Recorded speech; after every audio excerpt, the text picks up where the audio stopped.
A service of KIBMradio.com, the Internet's home for an all old-time radio.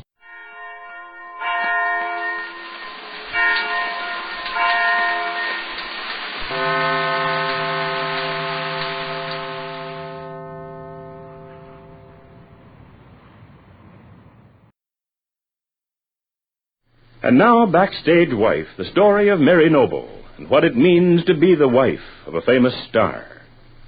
Claudia Vincent, the actress who has been called Larry Noble's romantic infatuation, and the reason he is charged with the murder of Oliver Wilson, young English ne'er-do-well, is now hard-pressed for money and desperate for a way out of her personal difficulties.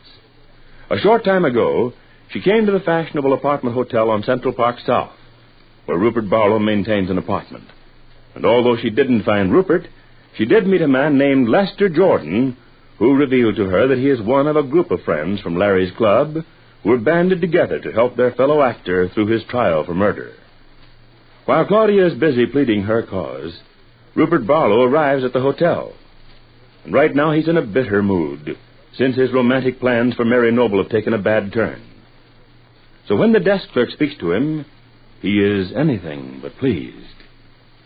Oh, Mr. Barlow, if you please. What is it? I'm in a great hurry. Well, I'm very sorry, sir, but there are two people waiting to see you. Waiting to see me? You didn't allow anyone upstairs in my apartment, did you? Oh, no, sir. We wouldn't think of allowing anyone upstairs without your permission. These two people are waiting now in the cocktail lounge. Well, let them wait there, then. I can't be bothered. I wouldn't have mentioned it, Mr. Barlow, except that they appeared to be very anxious to see you. Well, who are they? Did you get their names? Yes, sir. There's a lady, Miss Vincent. Claudia Vincent? She had the gall to come here. And she asked to see me? She appeared very eager to reach you, sir. Well, who's the other one? You said there were two of them. A gentleman named Mr. Jordan. Jordan? I don't know any Jordan, but if he's with Miss Vincent, I don't want to know him. What did he say? What reason did he give for coming here? He said to tell you it was something about the Larry Noble case. The devil. Some kind of a shakedown, something that Claudia Vincent is back of. Well, they won't get any support from me. Now, don't tell anyone that I returned, particularly not those two. I'm going upstairs. Call me on the house phone when they've left. Yes, sir. And if they should return, either of them, I'm not in. Do you understand? Yes, sir, certainly. Good. Then make sure the others know my orders, too. Rupert Barlow strides toward the elevator and is soon out of sight. Meantime, we find Mary Noble talking with her close friend Maud Marlowe, the character actress, who is now rehearsing in a new play on Broadway. Maud's just getting ready to return to the theater. As she pats her hair into shape before the mirror in her hotel room, Mary sits on the bed close by and says, "Oh, Lord, I'm almost at my wit's end trying to carry out Larry's instructions, and I can't get anywhere at all." Well, what is it you're trying to do? Well, he asked me to call his lawyer, Mr. Brewster, and I have over and over.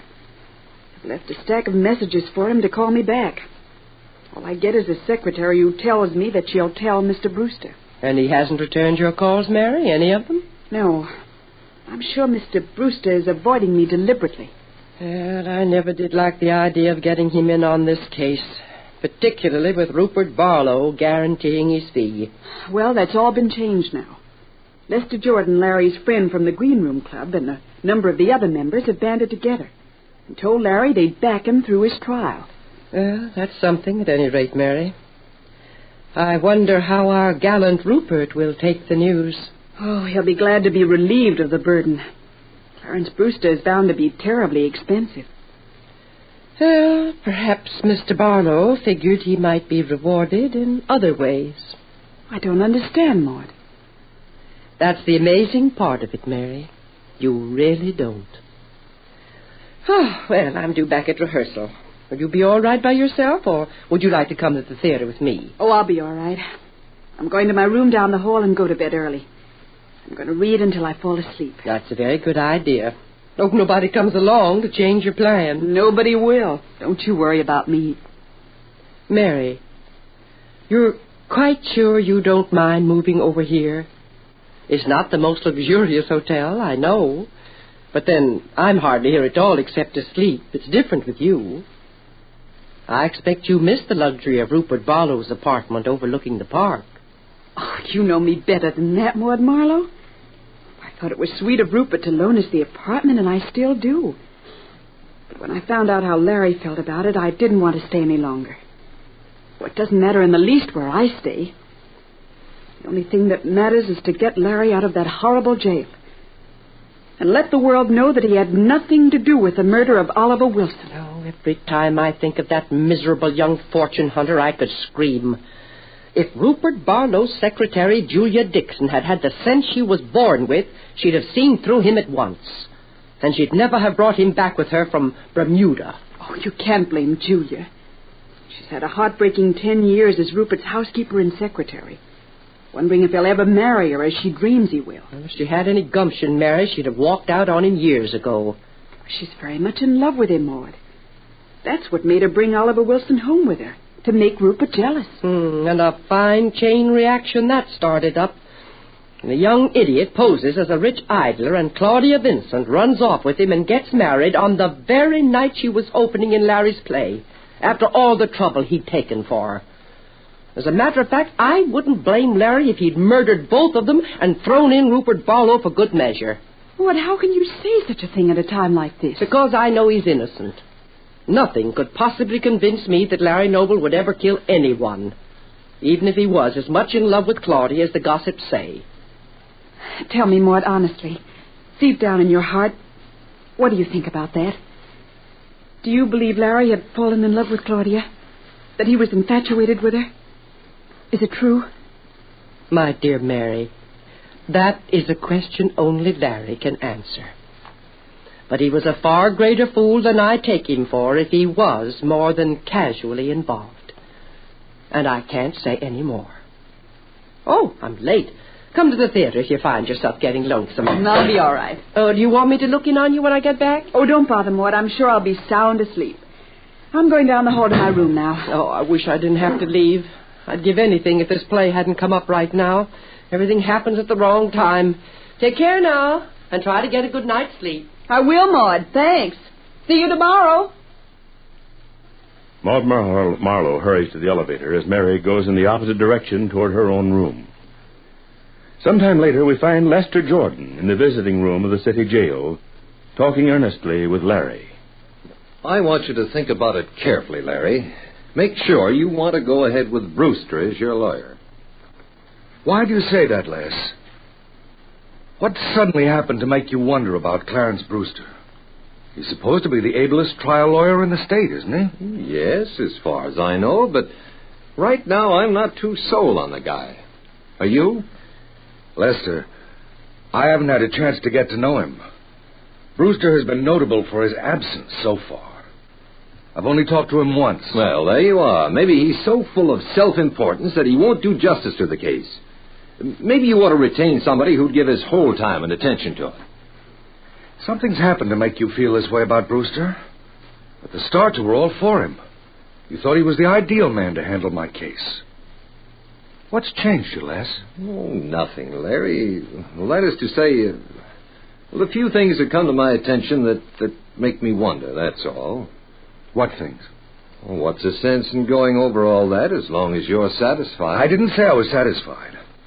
Not while Brewster stays away from me as though I had the plague.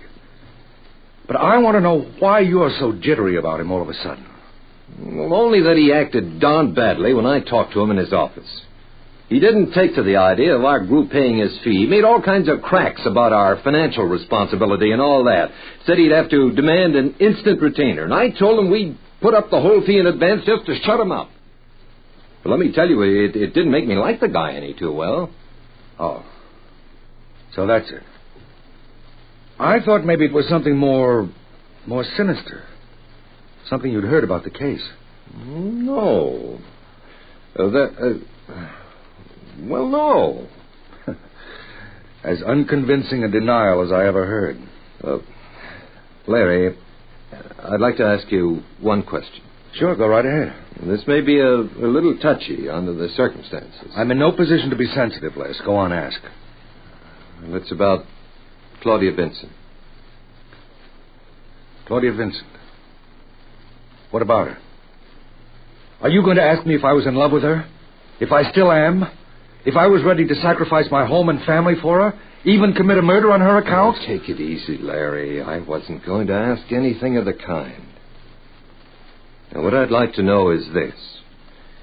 Do you think this Claudia Vincent could help you at your trial if she told everything she knows?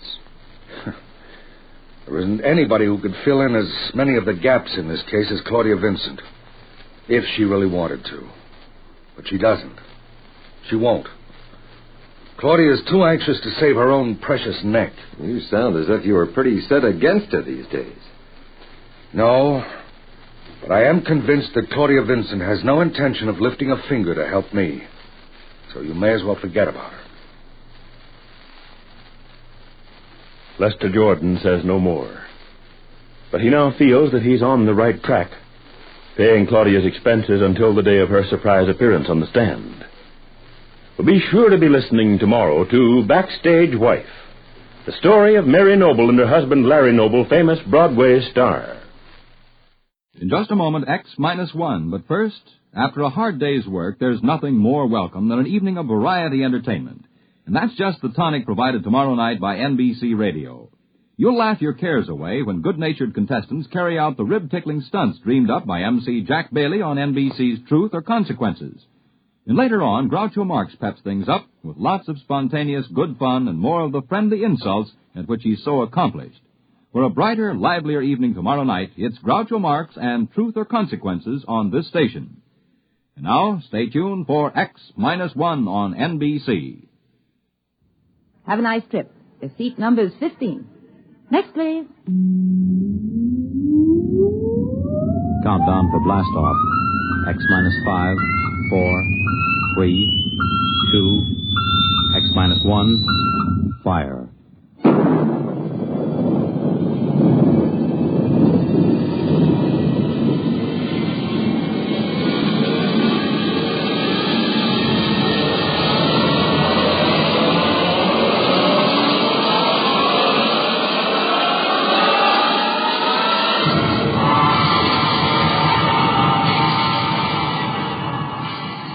From the far horizons of the unknown come transcribed tales of new dimensions in time and space. These are stories of the future, adventures in which you'll live in a million, could be years, on 1,000 maybe worlds. The National Broadcasting Company, in cooperation with Galaxy Science Fiction Magazine, presents X-1.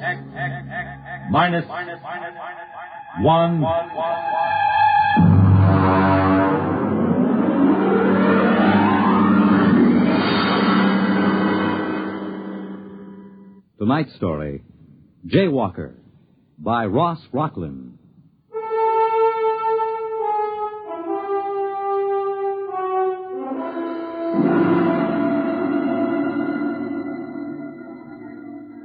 Intergalactic flight number 14 now loading at ramp 10. Intergalactic flight number 14 now loading at ramp 10. Please have your flight validation. You walk from the waiting room down the long ramp numbered 10. The flight pack is in one hand, the validation papers in the other. Other passengers chatter behind you. You turn a corner, and there's the ship. A cylinder of glistening silver aimed at the moon. You feel yourself carried up the moving stair to the gaping entrance lock. A pretty stewardess in a blue uniform smiles at you. Validation papers, please? Your papers, madam. Oh, papers? Oh, yes, here they are. Mm-hmm. Mrs. Marcia Foster. You feeling well, Miss Foster? Yes, quite well, thank you. We have to make sure. Once in a while, somebody slips aboard with another person's validation papers. What difference would it make if I felt well or not? Great deal, I'm afraid. You see, the effect of a free fall in space without gravity can do quite a bit of damage in certain glandular conditions. I see you've passed your physical. Yes, I'm quite all right. Fine. Have a nice trip. Your seat number is 15. Next, please. You walk down the carpeted aisle to the plasticon seat. Her words make a ringing pattern in your brain. Are you feeling well, Mrs. Foster? Mrs. Foster's feeling quite well, thank you. Mrs. Foster has passed her physical examination. There's only one thing wrong with the picture. You are not Mrs. Foster. Attention, please. Attention. In 1 minute, the flash walls will be raised around the ship. If for any reason a passenger is not feeling well or does not wish to make the trip, please speak up. 1 minute. You begin to wonder if you ought to go after all. You begin to think of how it happened. Why you're here, sitting in this silver vessel, waiting to blast off for the moon. What happened between you and Jack? What happened?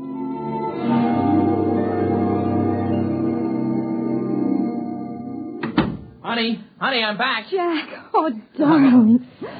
Oh, You miss me? did I miss you? Oh, I brought you a little present from the moon. what is it? Open it and see. All right, I will. Try it on. Oh, it's beautiful. Took us 2 hours to pick it out. Us? Oh, me and Sue. Sue Egan. Well, who's she? Well, the stewardess on the ship. Oh? Well, how long has she been on the Earth-Moon run? Oh, I guess it's about a year now. Funny you never mentioned her. Oh, haven't I? Well, what's the difference? It just seems odd. Hey. What? Well, you're not jealous, are you? Is she pretty? Oh, monstrous. 4 feet high and 3 feet around. And she has a big blue eye right in the middle of her forehead. Oh, you're insane. Come on, how about a kiss? No. Oh, lady, I've been away for 4 months. Sorry. I guess I'll just have to go back to Sue Egan and her 3 blue eyes. Oh, in that case, here. Oh. I have been away a long time. Jack, I want to talk to you about that. Okay. But could it wait till tonight? I am taking you to dinner, Mrs. McLean. I'd rather talk about it now. Okay. Jack, we've been married for 6 years now. Is it that long? 7 in July. For the last 2, you've been skippering that rocket to the moon. I know. 3 weeks at a time, with only a week in between. Well, I do get a month vacation Jack, besides. that is no kind of life. Oh, Marcia, I don't know what I can do about You it. haven't tried to do anything about it. I guess you're right. Do you intend to try? Marcia... But I need to know. Marcia, flying is my whole life. But it isn't mine. I'm not going to spend 3 weeks out of 4 sitting here wondering if you'll come back alive. Oh, now that's ridiculous. Is it? What about my father who died on the Elsinore when it missed Mars? Your father died as the result of a space maneuver that no pilot in his right mind would try. They missed the planet. That could happen to anybody. They missed it because they tried to warp the ship around. I'm afraid I don't understand. Well, it isn't very hard to understand. A spaceship takes off with everything calculated to the last decimal point. It has exactly enough fuel to take it to a planet if it follows an exact course, an ironclad mathematical orbit. Well? Well, there was a Jaywalker aboard the Elsinore. A Jaywalker? Well, that's what we call somebody who boards a ship knowing that he has no business doing so. In this particular case, it was a senator going to a convention on the moon. He had been taking endocrine treatments and kept it secret on his validation papers. He felt he had to attend this convention to muster some votes for his campaign. He didn't consider that he was jeopardizing his life. Well, I still don't see how they missed the planet. 6 hours out, the senator began to die. The effect of the free fall on his glands was catching up with him. And the only way to reverse that effect is to reverse the spin of the ship, turn it end over end. That creates artificial gravity, reverses the stress on the glands. The pilot took a chance. He did just that. Is that why they missed the planet? They lost their trajectory. By the time they recalculated their course, they'd passed Mars. They ran out of fuel and kept going until they fell into the gravity of the sun. And that couldn't happen today? A pilot would have to be out of his mind to try a maneuver like that. You wouldn't try it? Risk an entire ship to save the life of one fool? You wouldn't? Oh, Marcia, I can't say I definitely wouldn't. Right now, it's inconceivable. Just as inconceivable for you to give up space flight for my sake. Isn't it equally inconceivable for you to put up with it for my sake? I've put up with it for 2 years. Jack, this is the end of it. Now, what exactly do you mean by that? I mean you have to decide whether you want a marriage and a family or a career as a space jockey. Well, why do I have to decide? Why can't I have both? Because I won't live this way. Nobody else does except a handful of wives whose husbands are crazy enough to have picked a profession like this. Well, you knew this was my profession when you married me. I didn't know it was like this. Marcia, what you're asking me to do, I simply can't do. It wouldn't make you happy if I did. I'd just be walking around resenting you. Now, come on. Let's have dinner and forget this for a while. No. We're not having dinner. You'd rather stay home tonight? No. I'm going to Los Angeles to my mother's house. What? I have tickets on the 6 o'clock flight. Tonight? Yes. Jack, I'm quite determined. I've made up my mind that I'd put it to you squarely, and if you refused, I was leaving. Just like that? Yes. I've had all I can take. Marsh, for heaven's sake, can't we talk this over and make some kind of a compromise? There is no compromise, Jack. It's all very exciting for you, tearing back and forth to the moon with glamorous stewardesses and all sorts of celebrities, but sitting here waiting isn't much fun for me. Well, you could get a job. You could develop some interest. That isn't why I married you. I want a home and a family and a man who comes home every night and talks to me about little, unimportant things. And I'm not that man. No. No, you're not. Okay.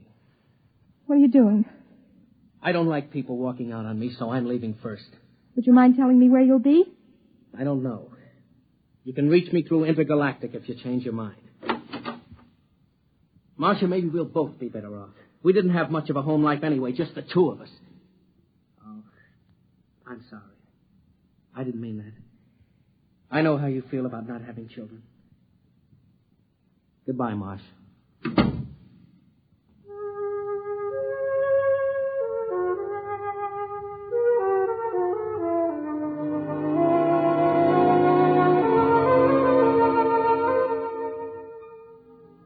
There it was. You learned when you came back from Los Angeles 2 months later that he'd been seen in the company of one Susan Egan, stewardess for Intergalactic on numerous occasions. You learned, too, that he'd applied for the Earth-Venus run, the newest and most difficult run in the galaxy. And you learned something else, something that was going to change the whole course of your life. Come in, Mrs. McLean. Sit down. Thank you, Doctor. I have some good news for you. Yes? You're going to have a child. Well, I thought you'd be happy about that. Happy? Oh, yes. Yes, I am. Naturally.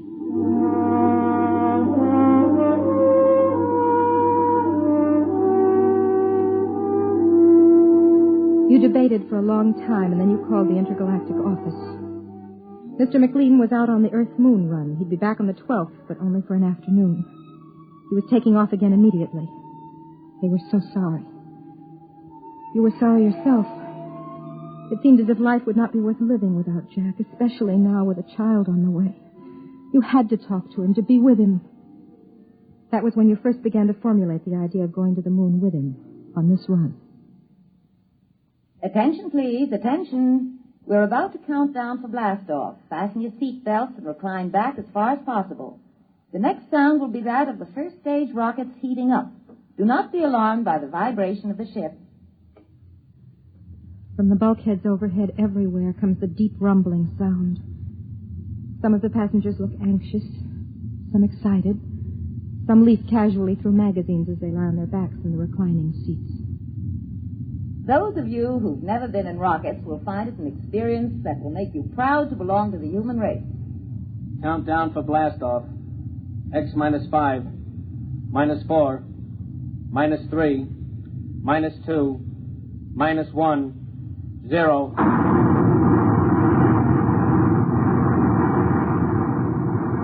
The rumble heightens.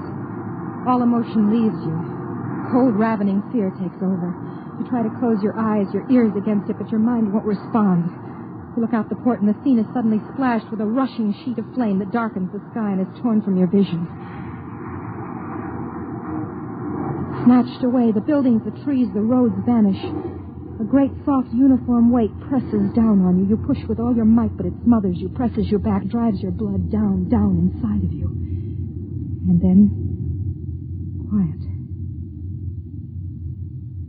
We are now 102 miles over New York City. You may unfasten your safety belt. The pull of gravity will no longer trouble you. You unfasten the safety belt and sit in the seat, wondering what to do next.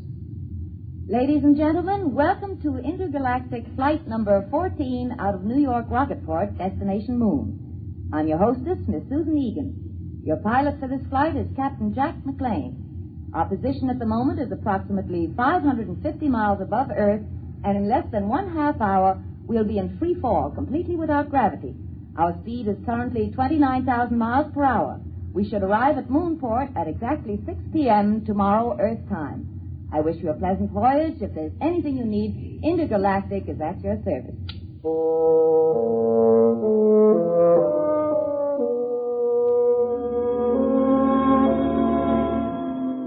Well, think to yourself, everybody's here.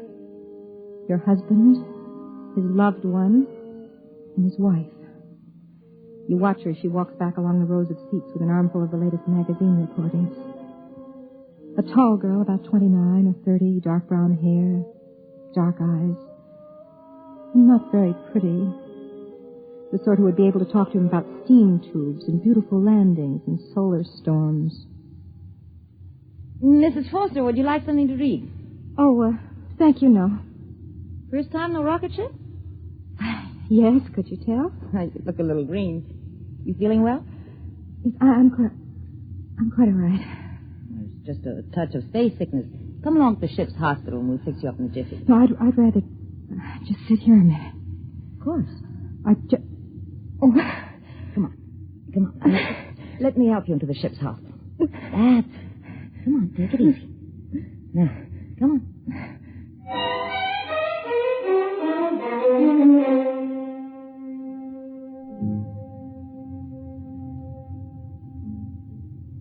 Now, you just lie down there. How are you feeling? I'm scared. There's nothing to be afraid of. I think there is. What is it? I'm pregnant. What? I faked my validation papers. Do you know what you've done to yourself? I hoped it wouldn't affect me. There isn't much I can say, Mrs. Foster. I'll have to tell the captain naturally. But would it be... could I tell him myself? If you'd rather, I'll call him. Stewardess to captain. McLean, what is it, doll? Jack, there's a passenger in the ship's hospital. What's up? You'd better come down here. Well, look, Susie, I've got my course correction. I think you'd better come right down. Okay. Charlie, take it, will you? I'll be right back. He'll be here in a minute or two. Here, let me put this pillow under your head. Thank you. Now, what made you do it? You wouldn't understand. You loved him, and he's stationed on the moon, and you wanted to be near him. Is that it? Could you understand that? You mean not being able to have the man you love? Yes. I think I could understand.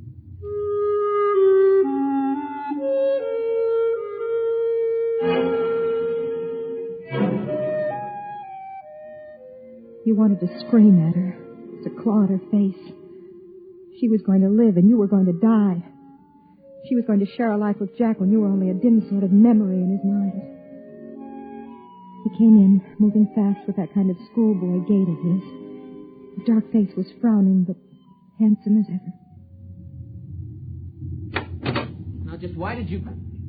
Marcia, honey. Hello, Jack. Well, what are you doing aboard? Sue, this is my wife. Marcia, this is Sue Egan. Oh, hello. I'll be getting out. Excuse me. What's going on? Jack, sit down. I want to tell you something. I'd like to say something first, Marcia. I've had a chance to do a lot of thinking lately. And if you think we could work it out, I'd like to try again. You mean that? Yes, I do. What about Miss Egan? Sue. What about her? Well, I thought... I heard... I'm very fond of Sue. Yes, I thought you were. But she isn't my wife. You are. Was.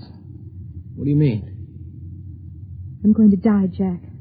Marcia, what are you talking about? Jack, I'm pregnant. You see, we're a little too late. Did you know this when you came aboard? Yes. But weren't you aware that... What about the physical? I used another woman's validation papers. I paid her for them. Why, Marcia? How could you do a thing like that? I don't know. All I knew was that I had to see you. I had to be with you. If you'd only told me. I couldn't reach you. Didn't you know what would happen if you took a rocket flight? I thought somehow it wouldn't happen to me. I didn't know that pregnancy was affected. And if you had? I would have come along anyway. I suppose in a way I'm to blame. I'm the one who walked out. Don't take the blame on yourself. I'm over 21. Marcia, what did you hope to accomplish by this? I'm not sure. There's only one possibility. Possibility? Yes, excuse me. Miss Egan. Yes? Come into the ship's hospital, please. Bring Petrocelli from maintenance. Tell them to come up here with a crescent wrench. Yes, Captain. What are you going to do? Do? Nothing much. I'm going to warp the ship around, that's all.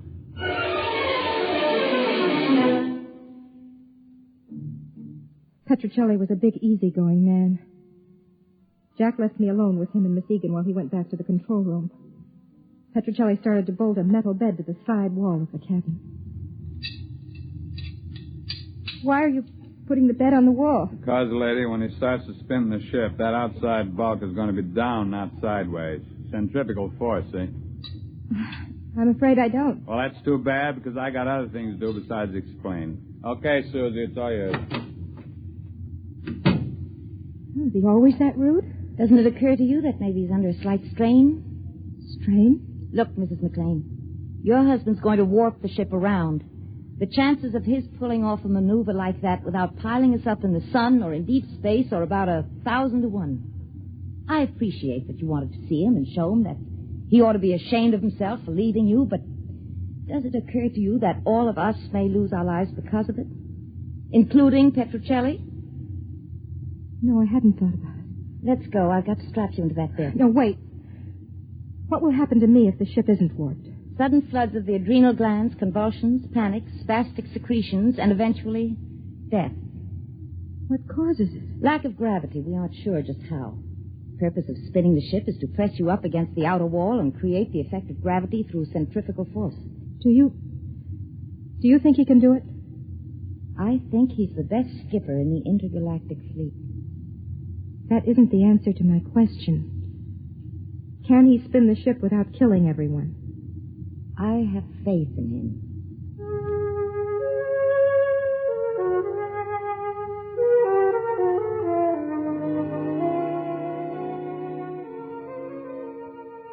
She loved him.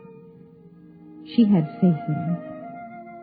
And you to whom he was married, you who carried his child inside you, did you have faith in him? Everything set in here? Yes. Good. Jack, could we talk alone for a minute?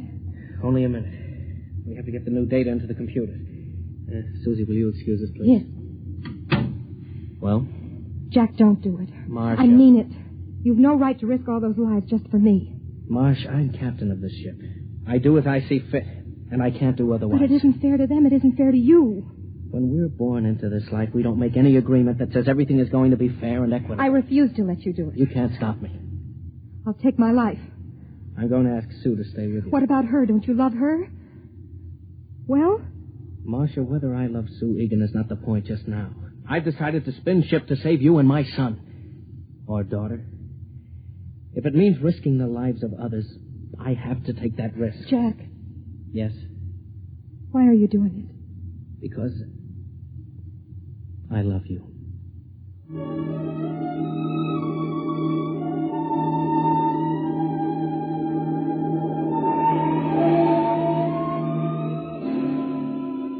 It seemed to me during the next hour through the haze of the drug they gave me that I could see him. There was the curved silver board. Before it sat Jack, hunched like a harried bookkeeper on the last day of the month. Okay, Charlie. We'll come to the moon obliquely at 0.307. We pass it, stop, spin the ship over once to check speed. Then put the tail down when we feel gravity at 7.035. And if we can do it with the fuel we've got, it'll be a miracle. All right, start the calculators. Engine room, reverse tubes. Reverse tubes. Wait for new course vector 7073. Ready for new course vector. Set firing formula 2635726. Firing formula ready. Coming into course vector. Counting down. 7077. 76. 76. 75. 75. 74. 74. 73. Fire.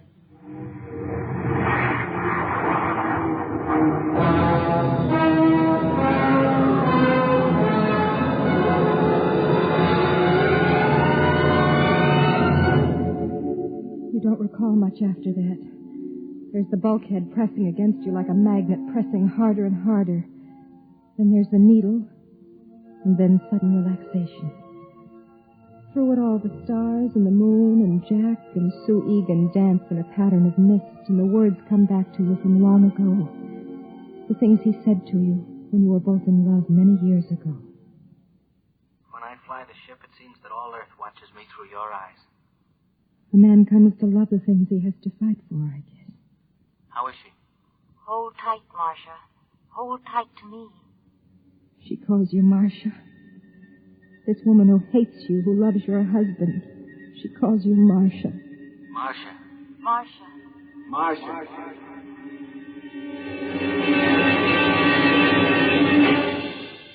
Marcia. Marcia. The curved ceiling, but a new curve. And soft rose instead of chrome metal. A new feeling, unlike Earth or the ship. Honey, wake up. Jack? It's all right, honey. We made it. We're on the moon. Moon? Yes. You're in the new Lunar City Hospital. You did it. You really did it.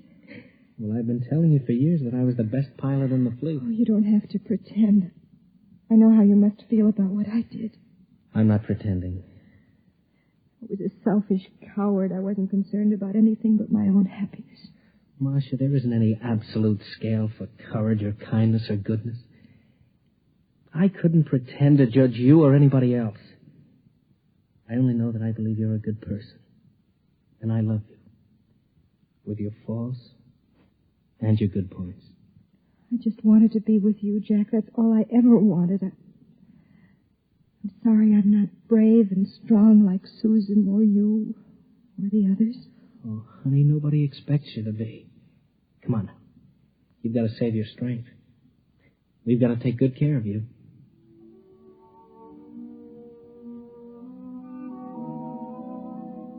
He reaches down and touches your lips with his fingers. It's like a benediction. You know that you'll never again question his right to do the things that fulfill him. To take a silver ship above the earth and guide it to new planets. Our child will be born on the moon, you whisper to him, and our grandchildren in the stars.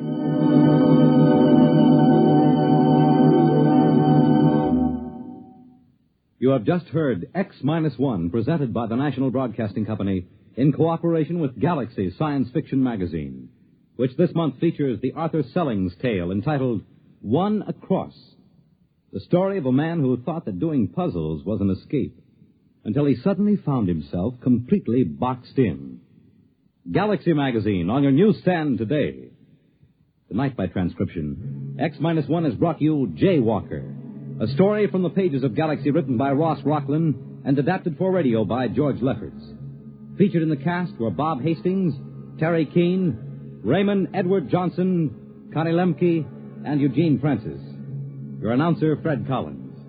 X-1 was directed by Daniel Sutter and is an NBC Radio Network production.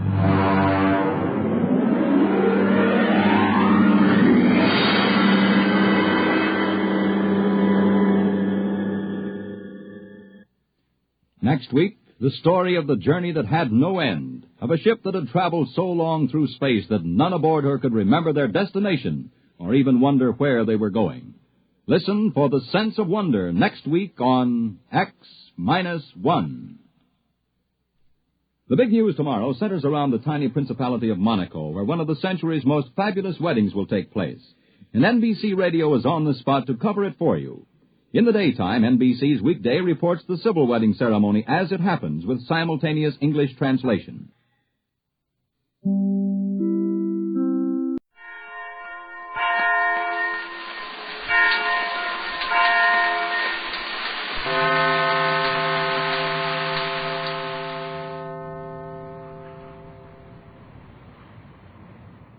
In just a moment, X-1, but first, a quiz program does not always improve your IQ. But when it's an NBC radio quiz program, you can be sure it will improve your disposition. Yes, NBC offers listeners a laugh session every Wednesday night with 2 fun-filled question-and-answer shows. One is Truth or Consequences, and though you may never learn why a chicken crosses the road, you'll howl as contestants perform the stunts dreamed up by MC Jack Bailey. The other is You Bet Your Life, and with a quizmaster like Groucho Marx, your good time is always guaranteed. Hear Truth or Consequences and You Bet Your Life tomorrow. Now stay tuned for X-1 on NBC. X-1 in 1 minute. This week is Military Reserve Week. If you're a young man between the ages of 17 and 18 and a half, you can fulfill your military obligation with only 6 months of active duty. You need no longer ask yourself, when will I be drafted? By joining the 6-month reserve training program, you become draft exempt and can plan your future with confidence. You are paid for your service while in training. You may be able to pick the exact job you want depending upon your aptitudes and Army vacancies. You may enlist in the program and then receive a deferment until you have finished high school.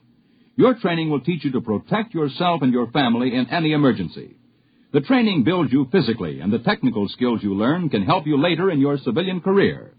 There are many other big advantages for you in the 6-month training program.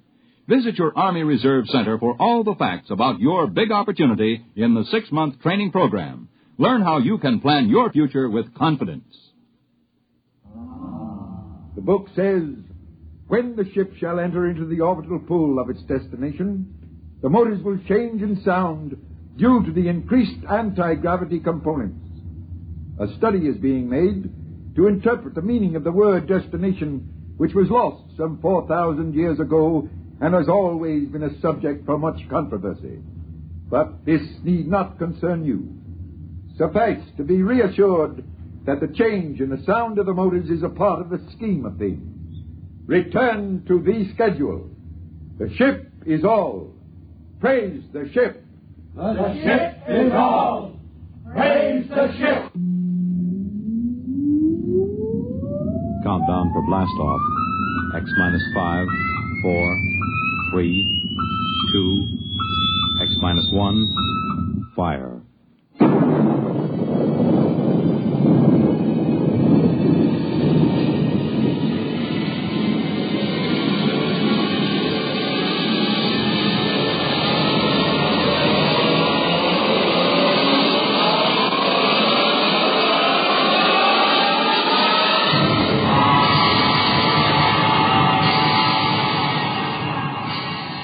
From the far horizons of the unknown come transcribed tales of new dimensions in time and space. These are stories of the future, adventures in which you'll live in 1,000,000 could-be years on 1,000 maybe worlds. The National Broadcasting Company, in cooperation with Galaxy Science Fiction Magazine, presents X-1.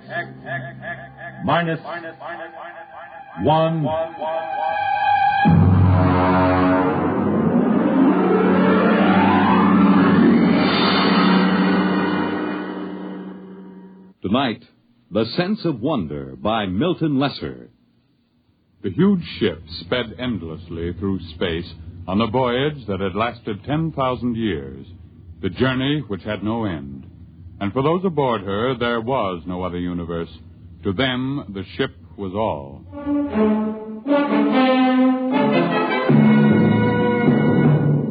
The ship is all. Rykud read the slogan embossed in raised letters of steel outside the door to the priest's compartment. The ship is all. His eyes wandered to the face of the young man standing next to him, his superior, Kreifer. The face had the empty, unquestioning expression that was typical of the people of the ship. Are you ready, Kreifer? I am. Enter. Come in. Well? I am Kreifer. Superior class, 3rd level, compartment Y51. Welcome. This is my attendant, Rykud. Be welcome. Praise the ship. Praise the ship. What is your mission? My superior's schedule shows that today he is 25 units of age. He is ordered to appear before the priest of the 3rd level to be given a woman. You have the schedule with you? Here. Good. You have your certificate of health and fertility? Show him the certificate, Rykud. Don't just stand there dreaming. Oh, yes. Here. Good. Return to your compartment. I will have the matron bring you a woman from the 4th level. Praise the ship. Praise the ship.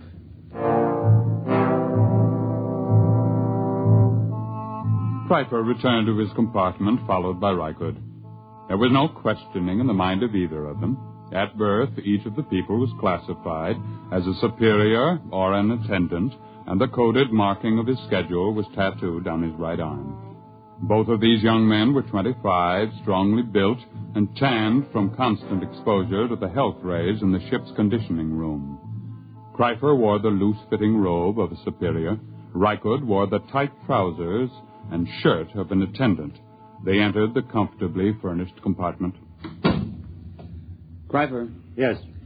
What do you suppose she'll be like? What difference does it make? Don't you even wonder about it? I wonder about nothing. The ship is all. Praise the ship. Well, naturally, but still... We've been together as superior and attendant ever since the nursery.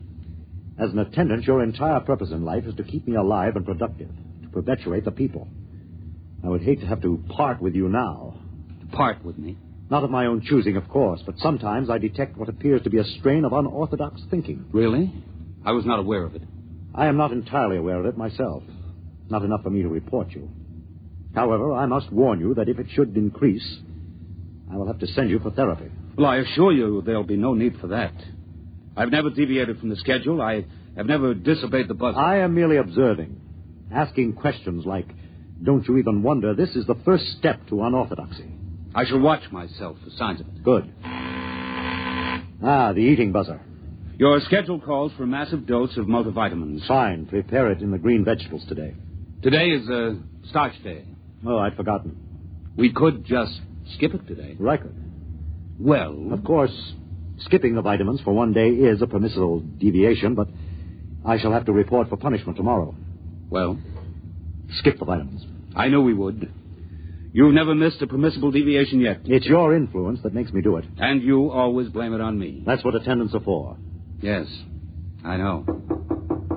Now, that must be the matron with the woman. Open the door. Maintain the utmost dignity, please. Yes? Is this the compartment of Kreifer, third level, Y51? Yes. I am matron of the woman's level. Enter. I am Rykud, Kreifer's attendant. This is Kreifer. I have brought a mate for you. This is she. Be welcome. Praise the ship. Praise the ship. Her name is Aylin. Welcome, Aylin. I am most happy to be here. Praise the ship. Come. I will show you which compartment is to be ours. This way. There are 5 compartments in this suite, and ours will be... Will you take food, matron? Why do you look at me that way? That mark on your forehead. You have always had such a mark? Yes. And you have another diamond-shaped on your right shoulder? How could you know such a thing? Your name is Rykud. Rykud. How like him you look.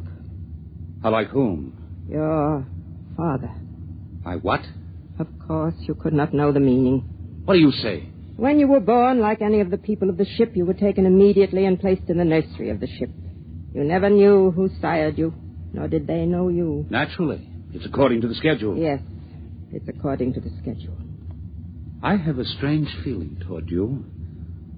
I can't explain it. What sort of feeling, Rykud? As if we've met before. But that's impossible, of course. Yes. Still, there have been cases, it is almost heresy to mention it, where a mother has been able to keep her child for a while. Such a female would be turned over to the control chief and fed into the converter. If she were discovered. It is a criminal thing to do. It is said to warp the child so that he becomes a heretic at an early age. Yes, it is very, very criminal. Still, you say there have been cases. Once there was a woman, it is said, an attendant, who managed to conceal such a child behind one of the forbidden doors for almost 3 years. Behind the doors? It's unspeakable. Very likely only a rumor. It's shocking to hear of such things. Behind the forbidden door. You're shocked, and yet something seems to stir deep in your memory, perhaps. Nothing. You're certain? Why do you speak to me thus, woman? Come closer. What is it? Closer. But there's no chance that we'll be overheard. Well? Rykud, you are that child. I will not listen. I will not listen. You are that child. How could you know such a thing? I am 70 units of age. 25 units ago, I was a matron of the nursery. This person came to me and told me of her child, which she had concealed in the space lock behind the forbidden door. She begged me to take it and place it in the nursery with the other children. I had been her attendant for many years, and we were close to each other. I did as she asked. But are you certain this child was me? I remember the marks upon it. And I am doomed. Why doomed? I have known my own parent.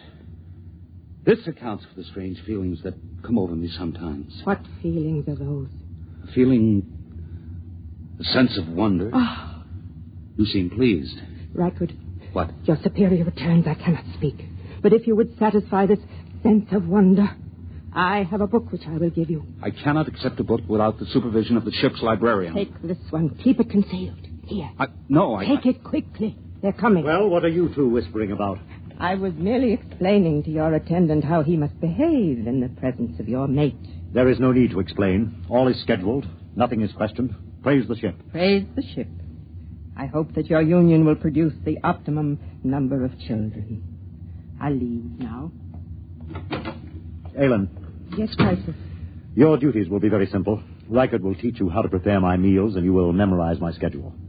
In 3 months, he will be freed from service as my attendant, and he will report to the second level to find a mate in the attendant class. Yes, Chrysler. It's time for my health treatment. Teacher Reichert. Yes, Chrysler. Come here. Closer, where I may examine you. This is Chrysler's schedule. You will memorize it. Yes. Here is a list of permissible deviations. Oh, I'm familiar with it, naturally. I see.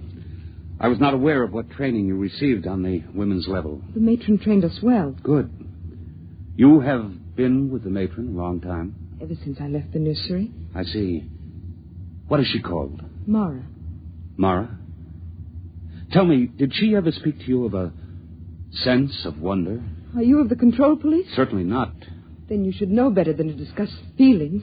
I'm sorry. I thought perhaps... What's that? The change bell. There has been some change. It frightens me. Oh, what does it mean? I don't know. I heard it only once before. When the ship passed very close to a red planet, there was a shower of stars, and the ship seemed to shake, and the change bell rang. We were all summoned to the priest and told that we must undergo a test for radioactivity. What are we to do now? Reichert, Aylin, quickly. It is the change bell. We are all summoned to the priest of our level. Quickly.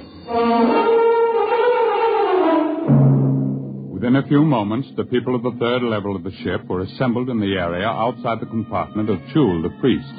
They stood there trembling, listening in panic to the clangor of the change bell, not daring to wonder what it meant, but aware that something different had happened. Something different. I'm frightened. Hush! The priest is coming. The ship is all. Praise the ship. Praise the ship. Listen to Chul, your priest. I have just been in contact with the chief priest of the ship. This is what I have been given to say. For 10,000 years now, ever since the ship began the voyage which has no end, we have lived as one people following the schedule. In those years, the change bell has rung only twice. On one occasion, it was to announce a change in the schedule for the preservation of the people of the ship following the epidemic. On another occasion, the ship passed close to a radioactive explosion, and it was feared that we had become dangerously activated. Now the change bell has rung again. You wish to know the reason, naturally. I am given to tell you there has been a change in the sound of the motor. There is no cause for alarm. The priests have consulted the book, which no man may see save the high priest. And we have learned that there is in the book a provision for a change in the sound of the motors. The book says, when the ship shall enter into the orbital pool of its destination, the motors will change in sound due to the increased anti-gravity components. A study is being made to interpret the meaning of the word destination, which was lost some 4,000 years ago and has always been a subject for much controversy. But this need not concern you. Suffice to be reassured that the change in the sound of the motors is a part of the scheme of things. Return to the schedule. The ship is all. Praise the ship. The ship is all. Praise the ship. On his way back to his compartment, Reichert stopped for a moment in front of the forbidden door which led to no one knew what, and listened to the sound of the motors. Yes, it was true. There was a new sound. It was frightening, and yet at the same time it made Reichert's heart leap with expectation. He looked at the forbidden door again and read the warning. No unauthorized persons permitted through this door. Attendant? Yes. What's your name and compartment? Rykud, attendant to Kryper, 3rd level, Y51. Who are you? Graf, Control Police. Why do you loiter outside the forbidden door? I was merely reading the warning, trying to impress it upon my brain. Is there a need to impress it? You have doubts? Well, no. No, of course not. Then why bother to impress it? If you have no doubts, there's no need to impress it. Well, I was merely... You see, I am engaged in the training of a mate for my superior. I wish to make certain that she knows every jot and line of the warning. Has she doubts? I'm sure she does not. Then why impress the warning upon her? It should be sufficiently impressed upon her since birth. I was merely... You were merely loitering, eh? Tell me, Rykud, do you ever wonder what is behind the forbidden door? Never. Are you perfectly content? Perfectly. Good. I'm going to enter your name in my report as a warning. See that it is not repeated. I will see. Return to your compartment. I will return. Praise the ship. Praise the ship. Rykud went back to his own compartment. He tried to push the events of the day out of his mind. It was almost too much to cope with. First, the mate for Kryper, then the news of his birth, now the change in the sound of the motors, and the book. Rykud lay inside his bunk, drew the curtain, and took the tiny, ancient plastic book from his trouser belt. He opened it and began to read. It was thought advisable to keep from the passengers on the ship the fact that their voyage might end in catastrophe. Forced to leave the Earth because of its radioactivity following the 3 wars, the inhabitants of the ship, to all intents and purposes, became the inhabitants of a new world. The ship was their world. The organizers of the expedition felt it would be cruel to inform them that the ship's navigation machinery had been set in a series of ever-increasing circles and then ever-decreasing circles, so that in 10,000 years the ship would return to Earth. There was the possibility that Earth would no longer exist, or that the radioactivity would have made it uninhabitable, even if the remaining humans hadn't managed to explode it. Therefore, the ship became all. Even the word destination was eliminated. If it were known that I had chronicled this account, I would most certainly be executed and the book destroyed. Most likely it will pass into legend and be disbelieved anyway, just as fairy tales and even biblical accounts have become tolerated but disbelieved by many who were... The sleep buzzer sounded, and Rykud's eyes closed automatically. Ordinarily, the people of the ship did not dream. It was considered a sign that therapy was needed. Tonight, Rykud dreamed.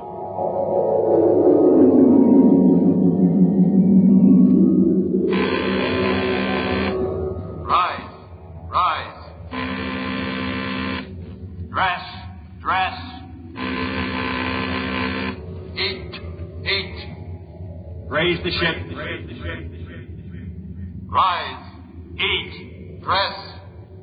The ship is off. Rykud! No. Rykud! What? Shh. What is it? You've been dreaming. I heard you and came in to see what was troubling you. Where's Kryper? He sleeps like the dead. I was dreaming. Ellen, look at me and tell me the truth. Do you ever dream? Do you? Yes. I knew it. I could tell it by looking at your eyes. But you mustn't tell anyone. I won't. You were very close to the matron, were you not? Yes. Did she ever read to you? Read? Did she ever read from this? Where did you get that? She gave it to me. Then you must be one of the trusted ones. Who are the trusted ones? Some of us. The women who were with the matron since we were very small. We've been trusted by her to hear the reading of this book. I see. But if anyone found out... I know. Rykud? Yes? I feel very strange. I, too. What is it? I don't know. Sometimes, after the matron had read to us from the book, I would have this feeling, strange and frightened. And she would comfort us. Comfort? What does that mean? She would put her arms around us. And did that comfort you? Yes. How terribly strange. Rykud? Yes? Comfort me. Put your arms around me. Helen. Please, will you? Yes. Yes.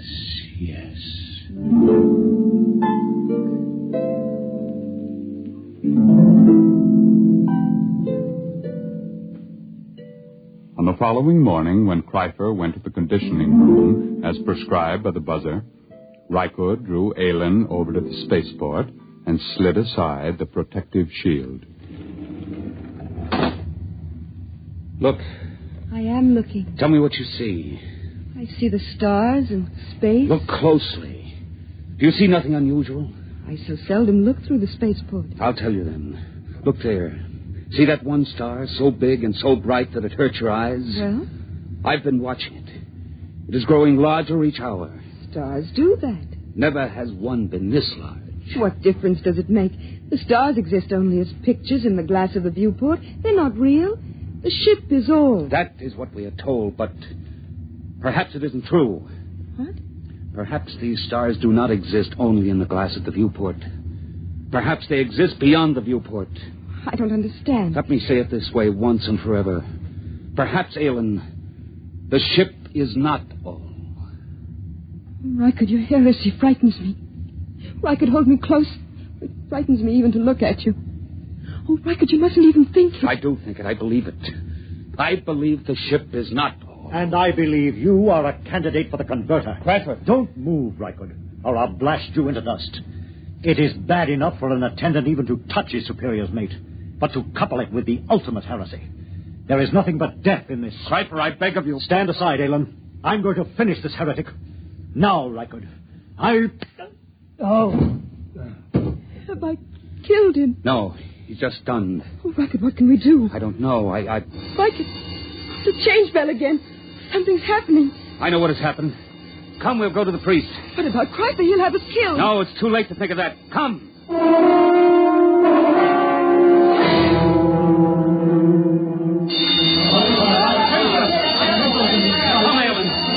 To me, the priest is entering. Silence!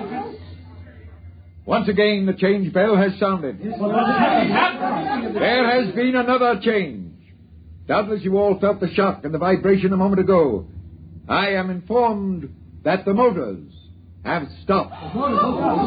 Silence! However, once again, there is no need for any panic or alarm. We will continue to live our lives just as before.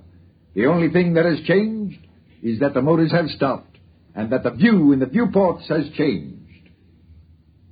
Behold. The view in the viewports has been changed from the stars to a garden. That is all there is to it. The book makes mention of the fact that the view in the viewports is changeable. Go back to your compartments and resume the schedule. The buzzer will be your guide as always. The ship is all. The ship is all. Wait! No, I have something to say. Listen, this is what I have to say. The ship is no longer all. Seize him! Keep back! I have my superior's ray gun. I will destroy any who move to seize me. Listen to what I have to say. The view in the viewports is not just a garden. It is the destination. It is the earth. Don't you understand me? We have arrived. We have reached the destination. The journey is over. We can leave the ship and go out into the garden. Fools, can't you understand? Watch the viewport. Watch it. The viewport is broken. I've shattered it. You can go out. Feel the air rush in. Smell its fragrance. Rykud, they don't move. They don't understand. Seize him! Kill the heretic! Kill him! Rykud, they're moving toward us. Run! Follow me, quick! After him! Death to the heretic!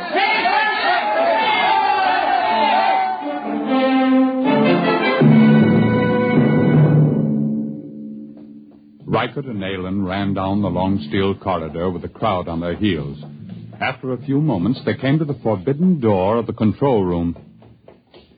Aylin, quick, in here. Rykud, it's forbidden. I'll have to blast the lock.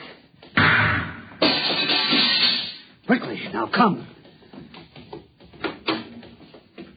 Now, help me close the door. Now the bar. We're safe in here for a while. Not even the priest can make them come in here after us. It'll take them time to figure out what to do. Rykud, look. Look at the machinery. frightening. We're in the control room. It tells about it in the book. You see this big machine here? There was a drawing in the book. This is the machine that controls the buzzer. Just a simple machine like that? Yes, a simple machine. Stand back. What are you going to do? I'm going to smash it.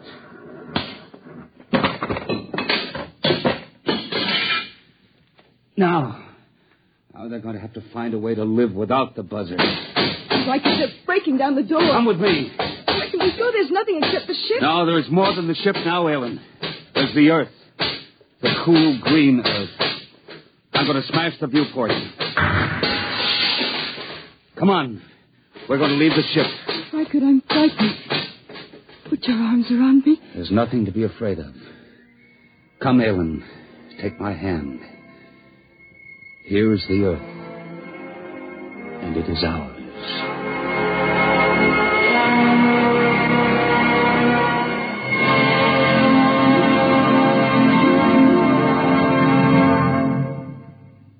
You have just heard X-1, presented by the National Broadcasting Company in cooperation with Galaxy Science Fiction Magazine, which this month features a story by F.L. Wallace titled Mesereau Loves Company.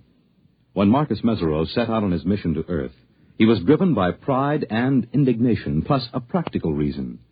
But if he'd known what lay ahead, he might have decided to let bad enough alone. Galaxy Magazine, on your newsstand today. Tonight, by transcription, X-1 has brought you The Sense of Wonder, based on a story from the pages of Galaxy written by Milton Lesser and adapted for radio by George Lefferts. Featured in the cast were James Monks, Bill Quinn, Edwin Jerome, Vera Allen, Rita Lloyd, Joe DeSantis, and Dick Hamilton. Raymond Edward Johnson was the narrator. Your announcer, Fred Collins. X-1 was directed by Daniel Sutter and is an NBC Radio Network production.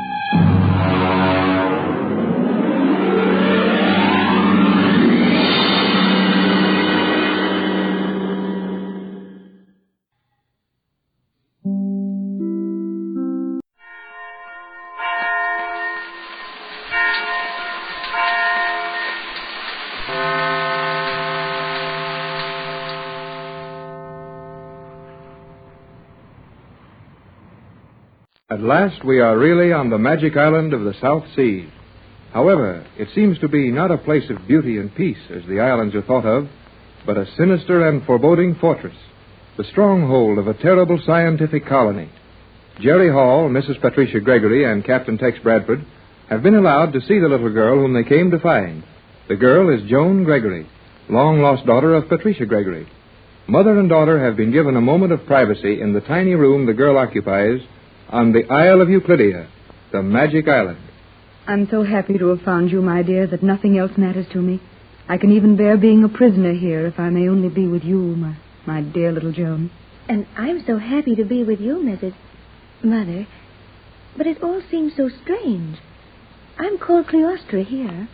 All of our names have to do with scientific things, and yet you call me Joan. And somehow it seems that I have always been Joan. You have to me, dear.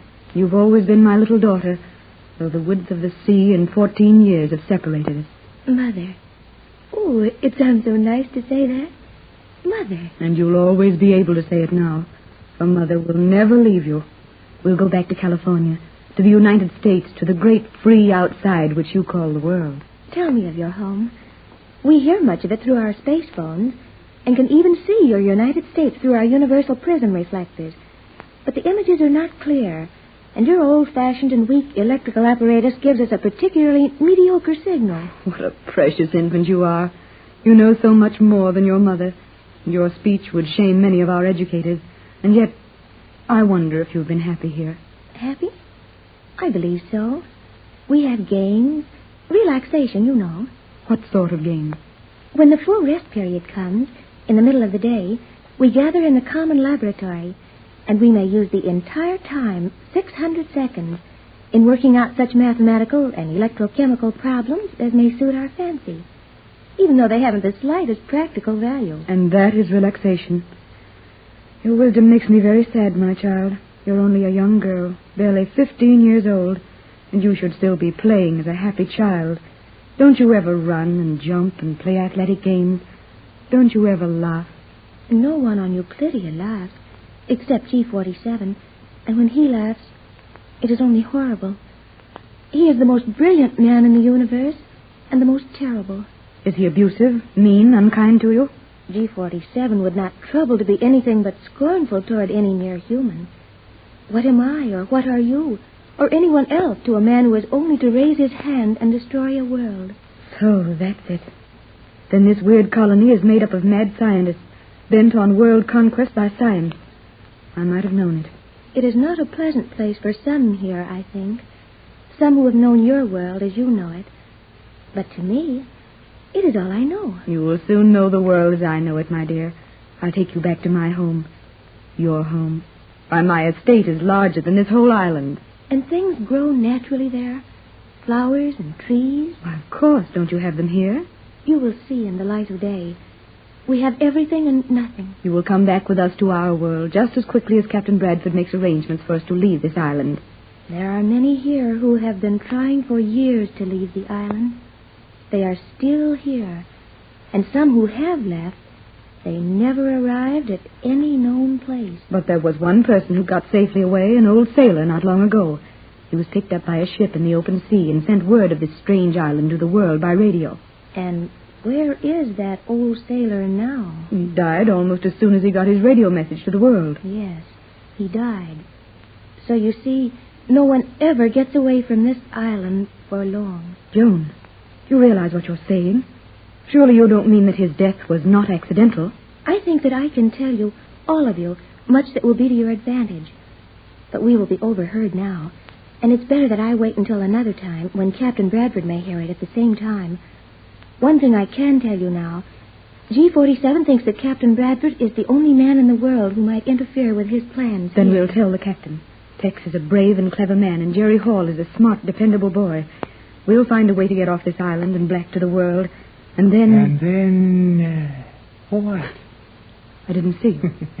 You do not see me now, do you? These rooms are made of some metal, which allows you to see through it from the outside only. What a nightmare of life you must lead here. You will not need to speculate long on the type of existence peculiar to Euclidia.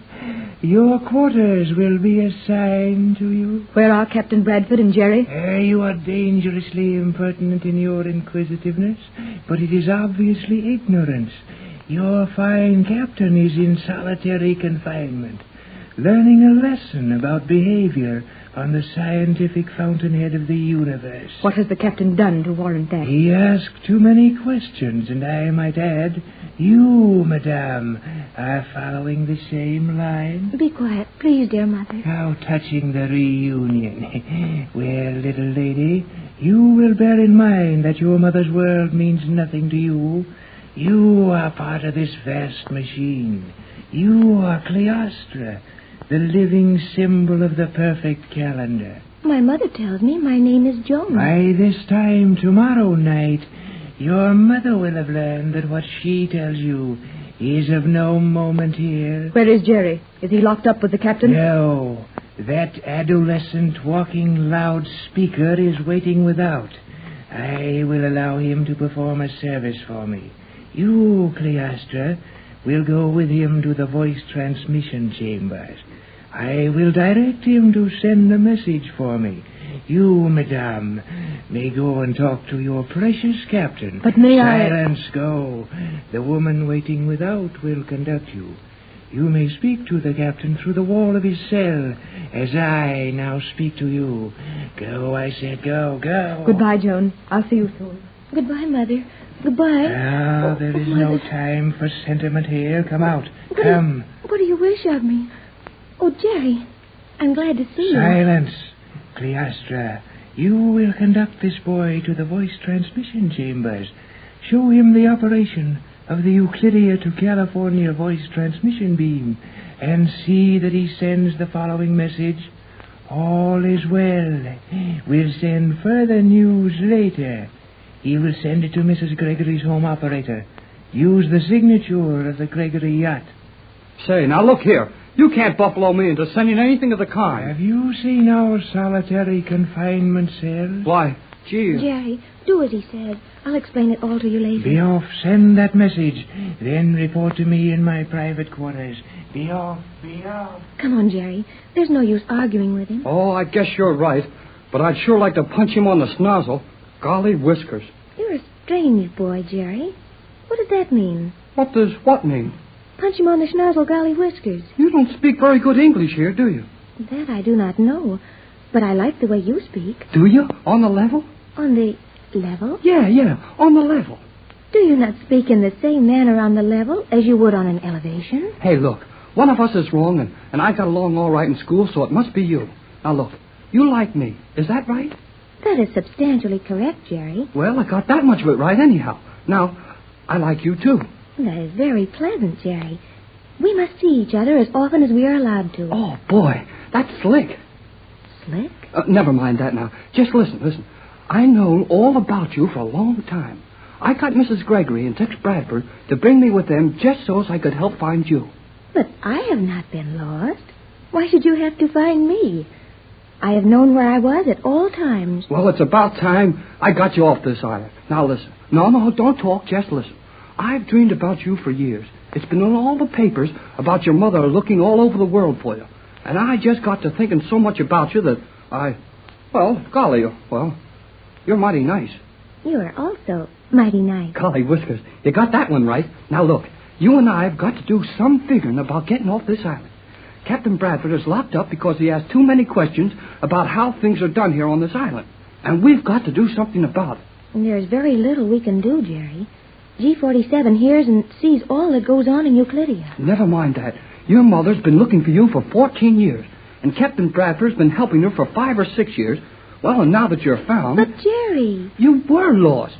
And now that you're found, we're not going to spend the rest of our lives on this island.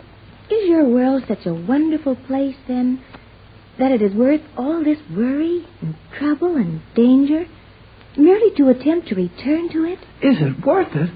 Oh, boy. Wait till I take you to a moving picture premiere on Hollywood Boulevard. You ought to see some of those big shows. We often watch what you call your moving pictures from here, when we are allowed the time. Oh, sure. You got machines here. No, Jerry. We see them being made. I will show you the universal prism reflectors. They may be focused on your Hollywood, and the making of the pictures is quite plain to us here in Euclidia. Boy, this is a magic island. My mother's yacht was watched all the time. Every move you made on the trip from your California to our island was seen by our scientists. They did not let me watch, but I heard them talking. Maybe getting off this island won't be so easy after all. It will be impossible, Jerry. Oh, but here is the voice transmission chamber. We enter. So? And there's the apparatus you will use. Where? This is the craziest place. We walk all over the island without making a sound. Then we open the door and we're inside of a room without a sound. And now that we're in here, there isn't a sign of anything to send a message with. You see that map on the wall? You will push the little lever, the one marked California. Okay. It's pushed. Now what does that do? You may now talk to California. Just direct your voice naturally toward that wall. You know, someday I'm going to write a book about this place. Well, here goes. J24Y to J12C, Los Angeles. Jerry Hall on J24Y to Johnson at J12C. Hello, J12. J12C to J24Y. Go ahead, J24. I've been waiting for 2 hours for your signal. Listen, J12. Enough has happened in the last 2 hours to fill a book. We're in terrible danger. On the island, our position is... So, you silly fool. You would try to deceive me? Oh, G47. That terrible ray gun. You've used it on Jerry. It is a pretty toy, is it not, Cleostra?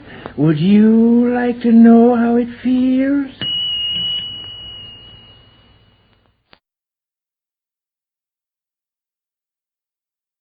When Jerry Hall, Mrs. Gregory, and Captain Bradford started out to search for a little girl on a strange island in the South Seas, Jerry insisted it would be a magic island.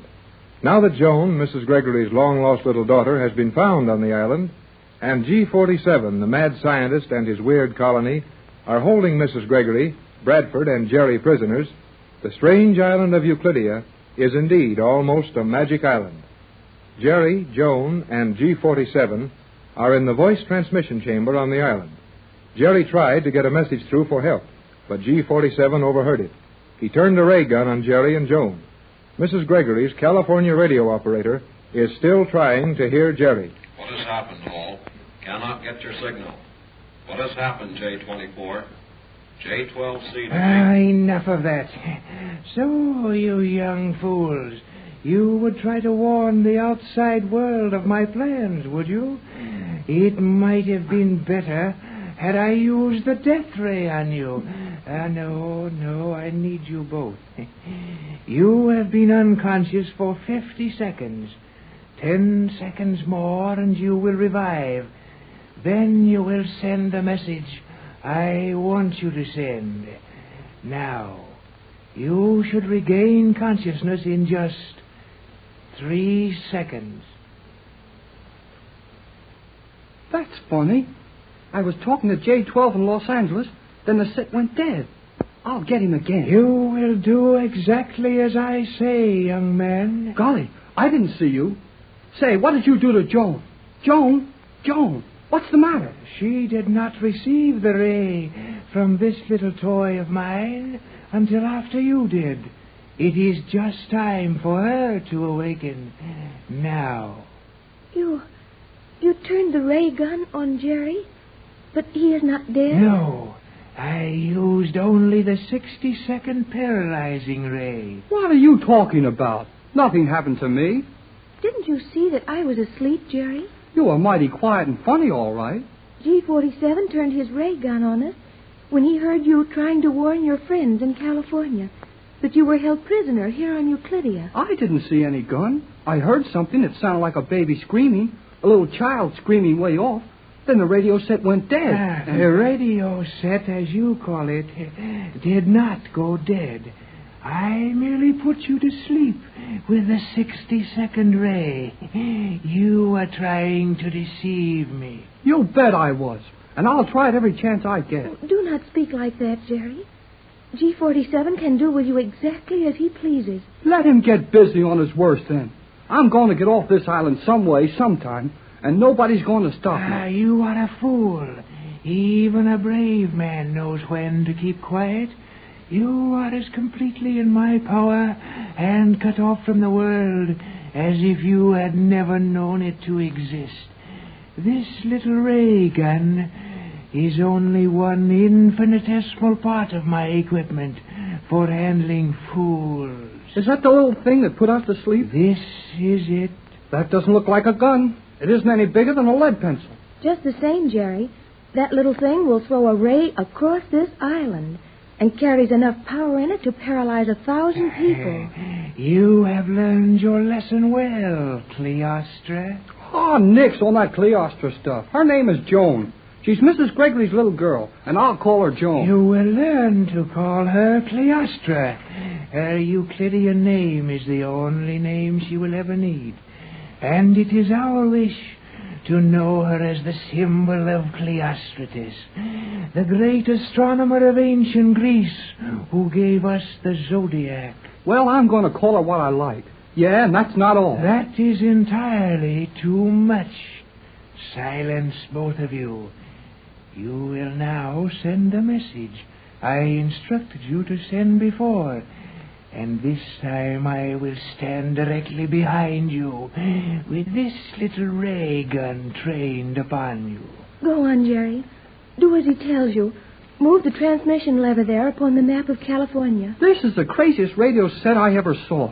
I push a button and talk to Los Angeles, but I'm talking to a blank wall. You are talking through a wall, a porous sound wall, behind which the directional voice transmission apparatus is located. The wall is bulletproof, my young fool, so do not waste your time trying to damage the apparatus. Go on. Be careful, Jerry. Do not try to send any message except exactly as G47 tells you. Oh, I got enough sense not to want him to put me to sleep again with that thing. Well, here goes. J24Y to J12C at Los Angeles. Hello, J12. Jerry Hall to J12C. J12 to J24. Hello, Jerry. What happened to your signal? You were coming in good, then stopped. I got the word danger. Go ahead, J24Y. Say there is no danger. Correction on that, J12C. I said no danger. All is well. But we are off our course. No sign of island. Stand by for further report. Repeat, J12C. J12C to J24Y. Repeating. No danger. Off your course. No sign of island. I'm standing by. Okay, J12. Can you give me your position? No position. No position, J12. We'll give position later. That is all. J24Y. That is all. Good luck, Jerry. Johnson on J12C. Now, how do you shut this thing off? It is off now. The method is no concern of yours. Gee whiz. Things work almost by themselves on Euclidia, Jerry. Yeah, too fast to suit me. Now I've got to see Captain Bradford. You may do so. You, Cleostra, will conduct this boy to the captain's cell. Then you will return to your quarters. I would like to visit more with my dear mother. You may see her later. You, Hall, will be allowed to see everything, or nearly everything, on Euclidia. When you have made up your almost negligible mind to the fact that you will stay here, your interests are here now. In the meantime, go and see your dear captain. Make all the silly plans you can think of to escape.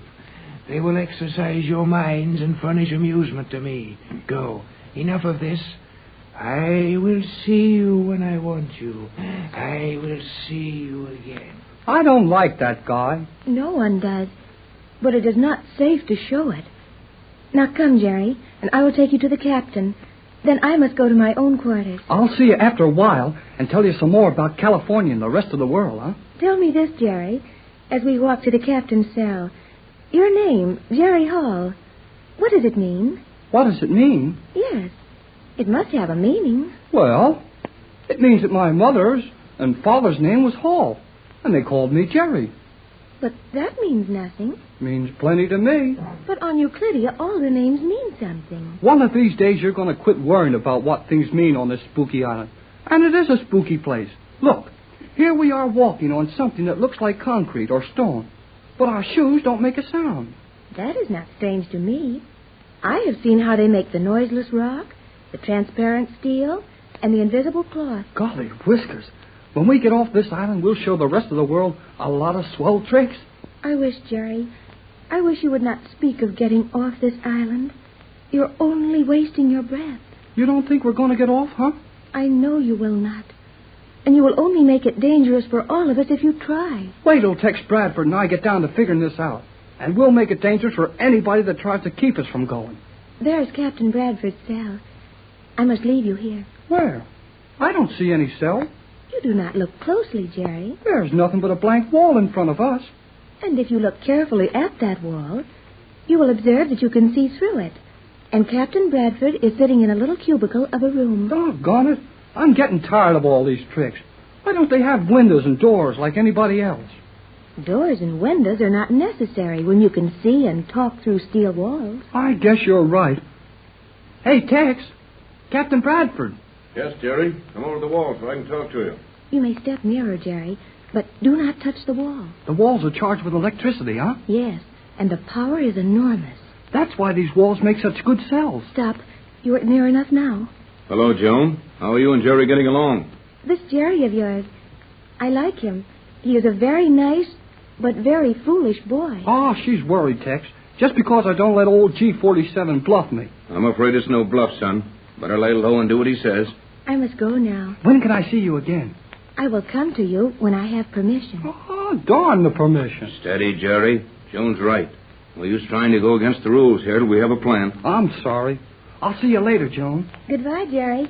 Be careful what you do. Goodbye, Cleostra.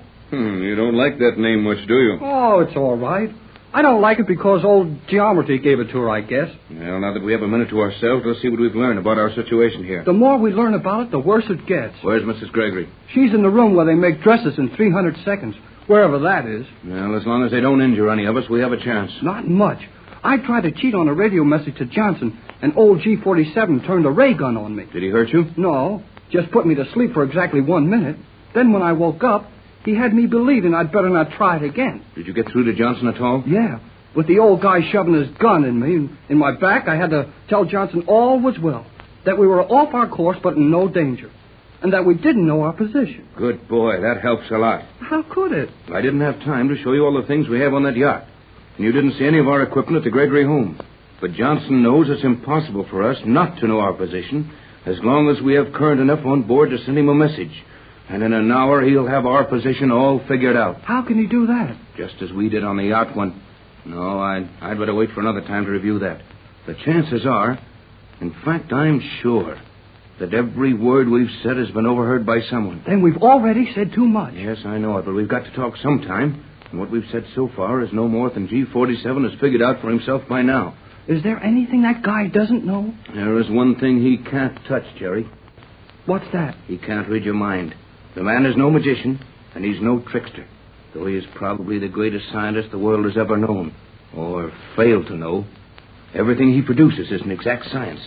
And if we can only figure out how to get our thoughts to each other, without speaking or writing them, we can... What's the matter? Tex! I feel dizzy in my head. Oh! Tex! Tex! What's happening to you?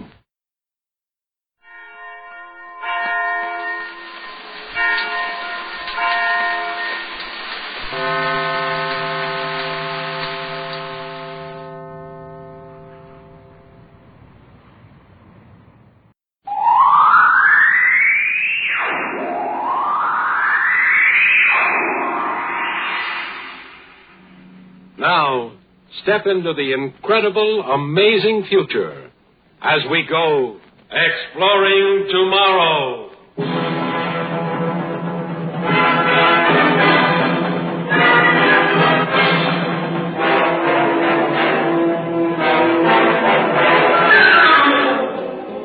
And now, here is your guide to these adventures of the mind, John Campbell, Jr. Last night, as I was going up the stair, I met a little man who wasn't there. He wasn't there again today. My gosh, I wish he'd go away. I think it was Gillette Burgess who penned those immortal lines. How do you get rid of a little man who isn't there in the first place? Well, Peter Manson was a physicist, a scientist. And his trouble started with a little man who wasn't there. Submatrix X integrated to pi over 2 plus confound. May I come in, Mr. Manson? Why, Thank you. Are you alone? Yes. Well, then she hasn't arrived yet. I wasn't expecting anything. Oh, I am, but if she isn't here yet, I'll have some time to explain. Who is it? One thing at a time, sir. Now, first, have you ever considered the problem of time travel? Time travel? Why, that's impossible. Oh, now don't say impossible because you invented it. I've done nothing of the sort. History says you did. What history? History says that you invented time travel machinery and applied for a United States patent on June 16, 1964. What history? That's 6 years from now. Ah, but not from my point of view. You see, I've used one of your own time machines to come back from your future, 50 years through my past to this date, your present. Do you understand? You claim you have traveled 50 years through time? I am here. That's proof. I don't believe a word of it. Well, look them over. This is your own personal notebook, 50 years later than it is now. Actually, that's the same one that's on your desk right now. Now, this is a copy of your patent. Now, these documents say I'm right. I say so. You see, in my day, you are the wealthy and famous Peter Manson. Well, do you want my autograph? You may be right, but I'm not wealthy yet. Oh, I'm not after anything. I'm here to help you. I don't need any help. Do you know the first thing about your future? Of course not. Well, I do. I know just about everything that you're going to do in the next 50 years. Prove it. What am I going to do next? You are about to be introduced to the woman who will become your wife. I already know her. We're engaged. Oh, you mean Laura Phillips. Well, no doubt she's a nice enough girl, but she's not for you. You'll break that engagement shortly. I'll do no such thing. History says you did. Not will do. Did. Yes. Yes, Laura. No, Laura, not... But, Laura... Come on, tell her now and get it over with. You shut up. No, Laura, I didn't mean you. No. No, Laura, she's not here. No. She hung up. Oh, wouldn't listen to you, huh? And that's your fiancée. She wouldn't do that if I... Is Oh, Miss Carter, now we've been expecting you. Please come in. all right, but just for a minute. No, Harry, you wait by the door, but stay close. Now, Miss Amelia Carter, may I present... Get that dame out of here. Please, now, this is hardly a way to start a lifetime. Lifetime? Yes, history says so. 50 years and still going when I left. Now, stop this hostility. You might as well save time, too, now. Now, start off with the first names. Amelia, this is Peter. Peter, be nice to Amelia. You really should be gracious, generous, anxious to create a good first impression. Don't tell me how to behave. Don't you blow a fuse, Grandpa. Grandpa! I am Peter Emil Manson III, your grandson. Note that the middle name is the masculine form of Amelia, your wife, my grandmother. Grandmother? Yes, indeed. Your son is my father. But I'm not married yet. Oh, but you will be. Now, Grandpa, you sit here. Cut this grandpa stuff right now. Well, I'm sorry, but I've been taught that it's impolite to call my grandparents by their given names. Of course, you don't look much like the old duffer that I know as Grandpa. Oh, now, Grandpa, calm down and you start making like romance.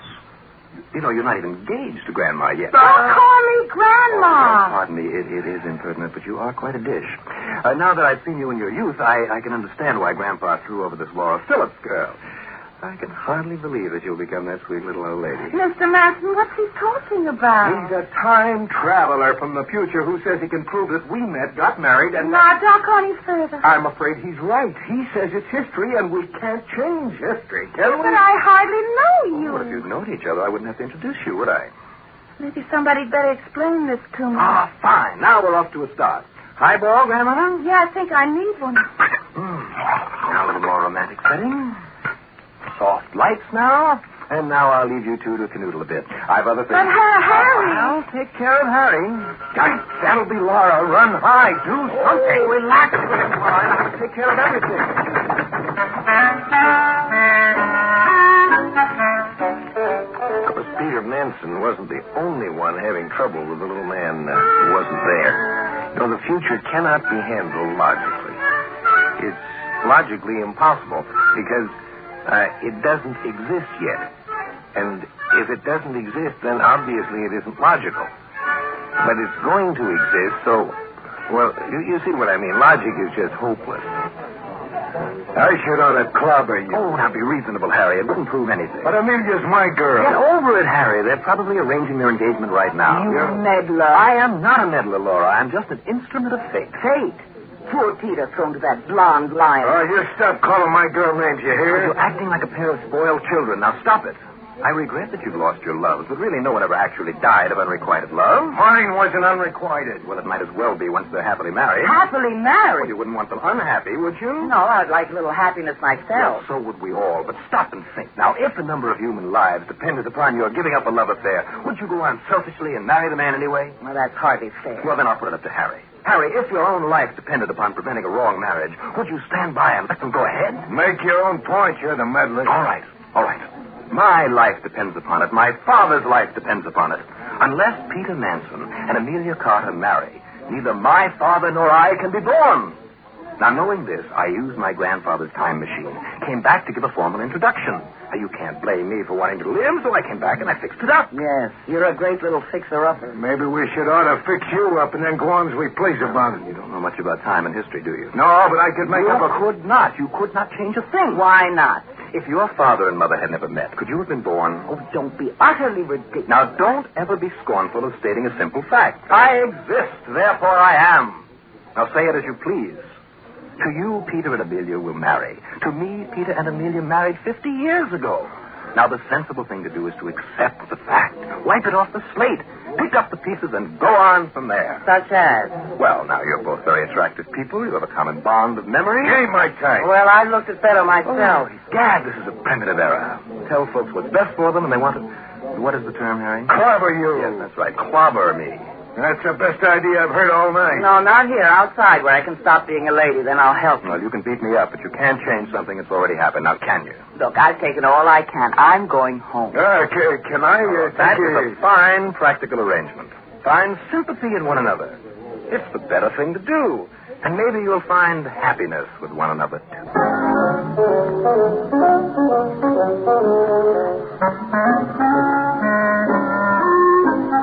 Can't we get out of this, Smith? Well, if I cut my throat, I can't invent the time machine, and then he couldn't come back and mess up our lives by forcing me to marry you. You'd rather commit suicide than marry me. Oh, now, Amelia, stop it. That's not so. Oh, so you'd rather marry me than commit suicide. Stop the bawling and let me think. Peter, do you think he'd go away if we made it look like everything was running smooth? What do you mean? Well, suppose we stopped squabbling and complaining and made up to one another so he'd think we were happy and convinced that he's right. Maybe he'd be satisfied and go back where he came from. Then we could do as we please. Won't work. Why not? That character is our grandson, Amelia. Already he knows what we're going to do. Well, aren't you even willing to try? I'll try, but it's futile. What did you have in mind? Well, I just know he's coming back tonight. We could make it look as if we'd been getting acquainted. Well, what have we been doing for the past couple of hours playing tiddly... Hey, let go of my neck. Oh, just looking up a little. If we were really getting acquainted, we'd not look as if we'd been sitting with folded hands. Hey, stop that. Well, if you really loved me, you wouldn't mind my mussing up your hairdo then. All right. There. Now we look like we've been wrestling. Where's my bag? What for? Lipstick. You should have a few smears. Well, with you looking like a magazine cover, lipstick is a two-way smear, right? Oh, yeah. I suppose so. You sound as though Harry was the only man you ever kissed. If we ever get around to it, Peter Manson, you'll be the only man that's ever been kissed just because history said he had to be. So there? If I got it. All right. Once for history. Let's see you now. You need more of the spread. You need a touch right there. Oh, still in it. There's one thing history didn't mention. What, Peter? History didn't say this could be fun. Peter, it'd be funny, wouldn't it? What could be funny? This trick worked. And then? You and me found out after he'd gone that we really did like it. Yeah, wouldn't it? Peter? Yes? Open up the door. Yeah, so let him wait. Now remember to look flustered. And try to wipe your face, too. Well, I see everything's progressing fine. All right, now, go away. Oh, I'm not going to stay. I just wanted to see how things were getting along. I know when I'm not wanted. Then why did you come here in the first place? Well, you think you hate me for my interference, but you wait and remember. In 50 years, the pair of you will be sending me off in my time machine to do this job of fixing up. And you, Grandma... Stop calling me Grandma! Still my Grandma, and you'll tell me that you and Grandpa actually wasted your first kisses trying to fool me into leaving. So now I'll trot along, but I'll be back tomorrow. And don't you keep her out too late, Grandpa. What'd you do with Harry? Oh, I fixed that up fine. Harry volunteered to escort Grandpa's former girlfriend to her home. Harry and Laura? Laura with Harry? Peter? Yes, Amelia. To heck with history. Kiss me once. See? Oh, for goodness sake, it's 3 o'clock. I know what time it is. But What I want to know is what you're doing today. I'm trying to think. Yes, you look as if you've got it all settled. Oh, what can I do? You might wash that blonde hussy's magenta lipstick off your silly face. Now, Laura, I can explain. I'm listening. Convince me that you got all smeared up without enjoying it. Come on, convince me. You went home with Harry to be fresh, didn't you? Well, I didn't see anyone around making me another offer. But I will. I know. Working like a little beaver making history come out right. Well, what am I supposed to do? Bang my head against brick walls, tilt at windmills? Confound it, am I the only one around here with sense enough to know when I'm licked? Well, you might not be so completely licked if Amelia Carter were as ugly as a mud fence. Well, it does make my defeat less difficult to bear. Well, make it complete, then. Have this expanded to fit her pudgy little hand. My ring. But, Laura... Goodbye, Peter. Wait, don't go. What's to stay for? To be a maid of honor? If you came to quarrel with me, you yourself are doing everything to prove Junior's point. If he were here, he'd be cheering you into hating me and using my telephone for calling Harry to take you home. Look, I didn't come here to fight with you, Peter. I came here to fight for you. But you're not fighting. Junior knows all the moves. No matter what I try, everything turns out his way. It's like your experimental smooching session. Yeah, that too. He was amused. I'm not. May have started as a deliberate frame-up, but it certainly ended up ginger peachy for his little old program. I tell you, he knows every move. He came back here just to tell Amelia and me that you had gone home with Harry. And 50 years from now, you and Amelia will dodder over to his time machine and kiss your brat of a grandson goodbye as he goes off to make the introduction. That's the program, isn't it? And what can we do? Peter, you say everything's fixed and solid. It can't be changed. Well, that's the way it is. But let's just suppose that you could quietly unfix Junior's little apple cart. Well, then we'd go on as if he never arrived. Well, couldn't you? I can't prevent what's already happened. He exists. He is. He's here in the flesh. No. I suppose you can't change that, can you? No. Well, then, goodbye, Peter. Wait a minute, Laura. What if Junior were a different kind of guy? What do you mean? Look, Laura, he's the grandson of Amelia and me, right? Mm-hmm.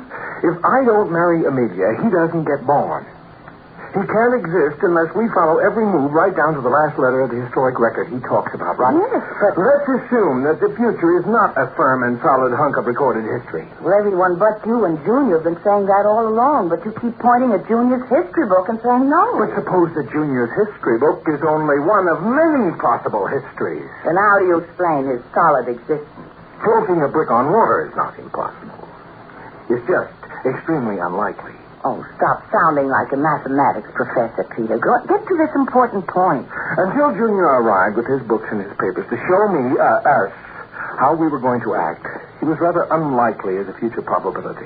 Mm-hmm. But once he convinces us and introduces me to Amelia, Junior's existence becomes a very strong probability. In other words, he exists because he did the fixing that put history on the road that leads directly to him. Well...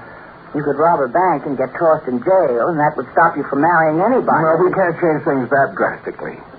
But we might slip a little change in Junior's character. How can we do that? Suppose we could create another very strong future probability. Mightn't he come back and fight just as strong for his own existence? But how can you do anything like that? Laura, would you marry me right here and now? Peter, at 3 o'clock in the morning? Peter, it's Junior again. Don't go. Oh, no. Well, good morning. I'm in time, I see. You come in. I was hoping you would arrive. I am the Reverend Peter Laurel Manson III. You'll notice that my middle name is the masculine form of the given name of my grandmother, Laura. Peter, here is the other probability. Precisely. Let's get along with it quickly before something else happens. Please, we must not be impatient. There must be witnesses. But I have prepared for everything. Everything. Will you permit me? Do come in. Oh, this is a most auspicious occasion. Amelia! And Harry, what are they doing here? People here appear to have forgotten that a man has 4 grandparents. Well, I'm still a bit confused. Oh, my dear, if I had not been prepared for this rare and happy occasion, I should be quite disturbed. It isn't often that a man has the opportunity of officiating at a double wedding ceremony uniting his grandparents. Can you make this stick? Yes. Now, unless I double-cross this double ceremony, now, Peter, take Laura's hand and stand away over here on my left. Now we all sort it out properly. Fine. History says that Peter and Laura will have a stalwart son. Harry and Amelia will have a fine daughter. Son and daughter are my own parents. Are you sure? I arrived a bit late, my dear, because I have been quite a busy man. I made a stopover on my trip through time, pausing long enough to unite in marriage your son with their daughter. It was a lovely wedding.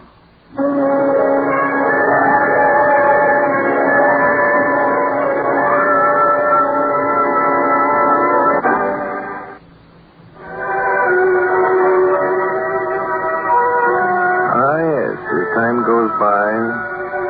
Woman needs man, man must have his mate. Yet that doesn't mean you got to be stuck with any particular mate. There's freedom of choice there. See, the only way you can get rid of the little man who isn't there is to have a different little man not there. That takes care of it.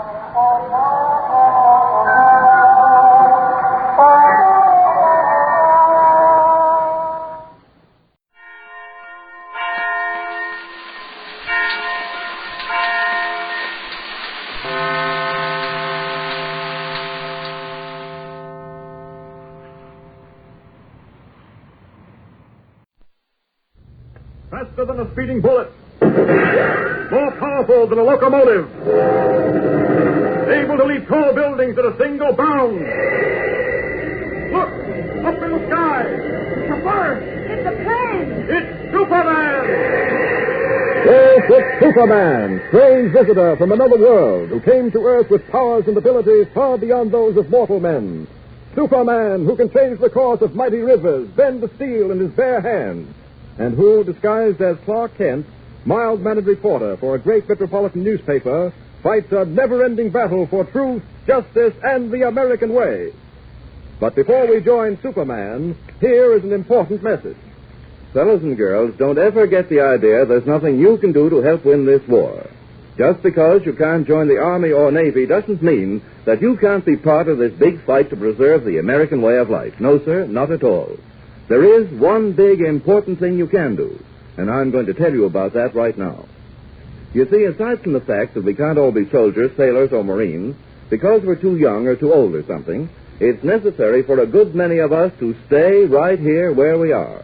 As a matter of fact, Uncle Sam says that for every man in the armed forces, there must be 11 people back home to keep them well supplied and to see that everything runs smoothly. It's sort of like a civilian army that cooperates with the armed forces to help win the war.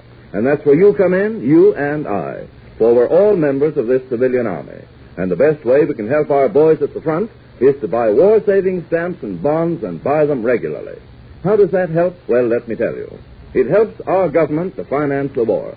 It helps to buy the guns and the tanks and planes and all the other things the Army, Navy, and Marines need to knock out the Japs and the Nazis. For instance, every time you buy a 10-cent war-saving stamp, your dime will pay for 5 bullets. And every 5 10-cent stamps buys enough fuel oil to carry a destroyer a full mile. So you see how important it is for you to buy a war-saving stamp every time you've got a dime. Now, see, if you can't get Mother or Dad to give you a dime every day or every other day with which to buy war-saving stamps, talk about this with all your friends. Ask them to buy war-saving stamps regularly. Ask your mother and your dad and all your neighbors and relatives to sign Minuteman pledges. Do all that you possibly can to build up the sale of war-saving stamps and bonds. And that is what you can do to help win this war. And now, the adventures of Superman. Superman and his companions in adventure are now in the midst of the most exciting adventure of their career, for they are on an expedition led by the eccentric old explorer, Dr. Leander Cameron, to find the lost continent of Atlantis, believed to be located at the bottom of the Atlantic Ocean. As our last episode came to a close, our friends were in grave danger. Traveling in Dr. Cameron's multi-depth submarine and bathysphere, they had started to submerge when suddenly... Ah, but wait. Listen. There's the signal for us to submerge. Listen, you'll hear the diesel motors stop and the electric motors start. We're starting to submerge. Look here through this porthole. We're going down. Golly, just look. By heaven, I've submerged in a submarine I don't know how often, but I always get a kick out of it. This is exciting. Not nervous, are you, Clark? Oh, just a little. I try not to be, Lois, but somehow I can't help being just a little afraid. It's your nature, I guess. There's nothing you'll ever be able to do about it. I'm afraid not. Look, the water's starting to rise above the porthole. Everything looks green and getting darker all the time. We're under. We've submerged. Watch carefully, my boy, and you'll begin to see the fishes of the ocean. Fish swimming around in their natural surroundings. Gosh, yes, there's certainly nothing like it. Wait, what's that? Sounds like something's gone wrong. Don't get excited now, Clark, whatever it is. Come on, something's happened. The electric motors have stopped. Through here, quickly. Nicodemus! Here, what do you want, Doc? What's happened? What's wrong? Why have we stopped? We haven't stopped. The motors have stopped. We're still sinking, though. What do you mean? Something's gotten jammed in the main ballast tank. I can't close it. Well, what does that mean? It means the ballast tanks are filling with water, and the more they fill, the lower we'll sink. Not only that, but I won't be able to blow the tanks to come up. Oh, great heavens, we can't just stand here doing nothing about it. Maybe you got some ideas, lady. You have? Let me have them. Holy mackerel, we are in a spot. We must not lose courage. Leave everything to me. I, Dr. Leander, Euthanasia Cameron, will lead you all to safety. How, Leander? How? If we can't bring the stuff to the stubbords, what can possibly save us? Well, first, let me ascertain how desperate our plight may be. Nicodemus, just what is jammed in the main ballast tank? How do I know? Can I get inside the tank with it full of water? Nicodemus, I do not like your attitude. We're all in trouble, grave trouble. Well, why blame me for it? No one's blaming you. I'm merely trying to find out what can be done to save it. Nothing. There's nothing nobody can do. We're finished. We're through. Leaping mackerel. Georgie, did Washington give up at Valley Forge? Did Stanley give up in Africa? Did Lincoln give up? I ain't no Washington, and I ain't no Stanley, and I ain't no Lincoln. I ain't nobody but me, Nicodemus Company.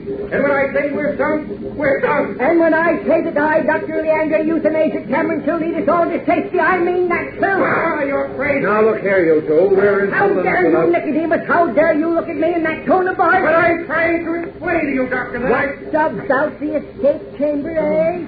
What about that? The escape chamber. By heaven, it never occurred to me. But of course, you must have such a device on this submarine. What's an escape chamber, Mr. Cameron? Escape chamber, Jim, is a waterproof room in a submarine that can be closed off from the rest of the sub to permit escape when submerged without flooding the sub. That's right, Jim. You enter the chamber, as I understand it, seal it off from the rest of the submarine, and then you let it fill with water. Let it fill with water? Yes.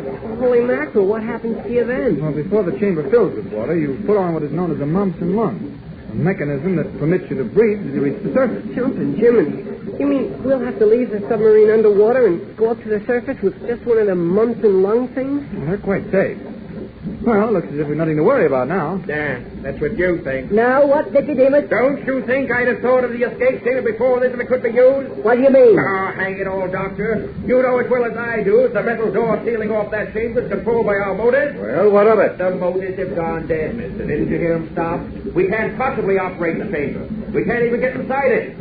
You mean we're trapped? Yes. Oh, holy mackerel. What are we going to do? Like I said before, there's nothing we can do. Unless the great Dr. Leander Cameron still thinks he can lead us to safety. No, I've reached my Waterloo. Should I say Waterloo? No, this is no time for joking. I will not say it. Great heavens, Nicodemus, isn't there any way of repairing the mechanism? We're sinking lower all the time. We certainly are. The gauge shows we're down a quarter of a mile. Quarter of a mile below the surface. And sinking lower all the time. And there's no way of repairing the mechanism? Don't you think I'd repair it if I could? The trouble's in the main ballast tank. I can't get at it. And I can't fix it if I can't get at it. Oh, but we can't die in here. We'll suffocate after a while. Die of strangulation. Unless we sink so deep the pressure of the water crushes the submarine. Oh, no. I can't stand it. I've got to get out of here. I can't stand it. I tell you, I can't. Now, Ken, in the name of heaven, hold on to yourself. My nerves can't take it. I want to scream. And I told you to hold on to yourself. I can't hold on to myself. I can't, you hear? I can't. You asked for this. Oh, holy mackerel, Mr. White, you knocked him out. Yes, I think I've broken my hand. He's got a jaw of iron. Oh, golly, if only Superman were here. Not inside here, but outside. He'd help us. He'd get us out of this mess. Well, for once, Superman isn't here when we need him, Jim. I guess we can't expect him to save our lives all the time. But you can expect Superman to save your lives, Lois and Jimmy. For little do you realize that the man you think is the cowardly Clark Kent, the man now lying on the floor of the submarine pretending to have been knocked senseless by an ordinary mortal, is actually Superman himself. And little do you suspect that as he lies there, his hand is slowly moving toward a heavily insulated electric cable that stretches along the length of the submarine near the floor. His hand reaches the cable, and quietly holding it in his powerful grip, he tightens his hand, crushing the cable to powder. And at the very moment when his hand is crushing the electric wires together, there is a sudden flash, and the lights of the submarine go out. The lights have gone out. Nicodemus, what was the flash? I don't know. Looked like a short circuit. This situation seems to be getting worse. What'll happen next? This is what is happening next, Perry White. In the darkness, Clark Kent has become Superman, and even now has reached the door of the escape chamber. The door is a metal sliding panel controlled by the motors of the sub. Superman places his palms against the metal, for there is no place he can get a grip, and slowly forces the panel to slide back. What was that? Did you hear anything? I heard something. It sounded to me like the metal panel of the escape chamber sliding back. Nicodemus, do you suppose by some electrical freak that door is open? Of course not. Well, let's investigate anyhow. You never can tell. You never can tell. But even as our friends stumble toward the metal door through the dark, Superman, now inside the chamber, closes the metal door against them. There. That part of the submarine is sealed off. They'll be safe till I can get them up. Now, let's see. There's the escape hatch. Have that open in no time at all. There we are. Now, up through the hatch. There. I'm outside the submarine. Now, she's sinking fast. Well, I'll just grab hold of the conning tower. So, and up to the surface we go.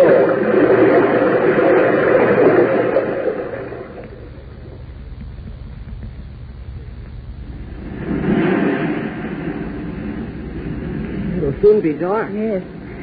It's lovely up here in the conning tower, looking off across the ocean at twilight. Doctor, how long before Nicodemus can fix that ballast tank? Well, it's hard to say, Miss Lane, hard to say. Can't get a word out of him. Very sensitive man, Nicodemus. Very. I still can't get over how we got to the surface. Well, as Lois says, it must have been Superman. There can't be any other explanation for it. What other power could have suddenly brought us to the surface? Beyond me. Oh, it must have been Superman. Couldn't have been anyone or anything else. The thing I really don't understand, Clark, is how you got soaking wet. Yes, I can't understand that myself. When we finally got the conning tower open and got some light to see by, there you were, stretched out where you'd fallen after I hit you. But you were soaked through. Yet the inside of the sub was dry as a bone.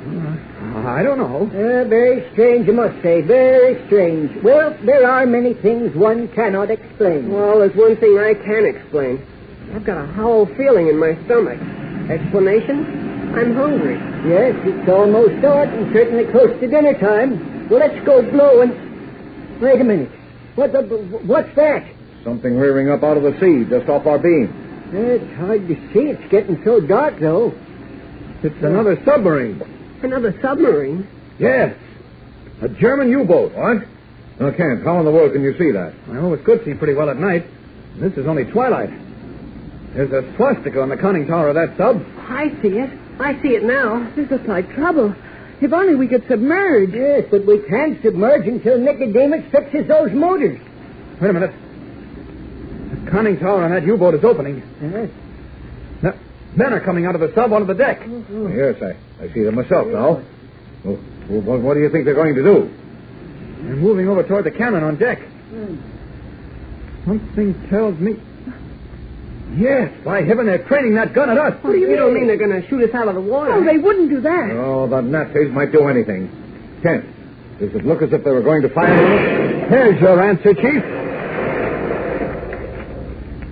Well, what sort of trouble have our friends got themselves into now? Why is the Nazi U-boat firing on them? Does the enemy intend to sink Dr. Cameron's submarine? Well, there are tremendous adventures in store for our friends in our next episode, so be sure to listen. And listen every day, Monday through Friday, same time, same station. Tune in and follow The Adventures of Superman. Did you ever stop to think why American machine gun crews make such good scores in their battles against the Japs and the Nazis? Their teamwork, their super marksmanship comes from practice. Practice every day until they can hit the bullseye practically every time. But that much practice eats up an awful lot of bullets. And that's just where you come in. You buy bullets for machine gunners every time you buy war stamps. 5 bullets for every 10-cent stamp. So get behind your team by buying stamps just as often as you can. Can you think of anything more exciting to buy for your dime than 5 .45 caliber bullets? 5 bullets for American soldiers to use in protecting your home from the Japs or the Nazis. So, get going with this slogan. Get your stamps today and every day. Faster than a speeding bullet. More powerful than a locomotive. Able to leap tall buildings at a single bound. Look! Up in the sky! It's a bird! It's a plane! It's Superman!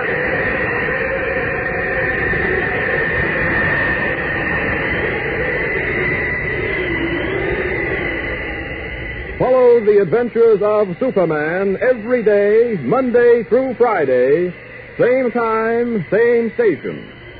Superman is directed by George Lothar and is a copyrighted feature appearing in Action Comics magazine.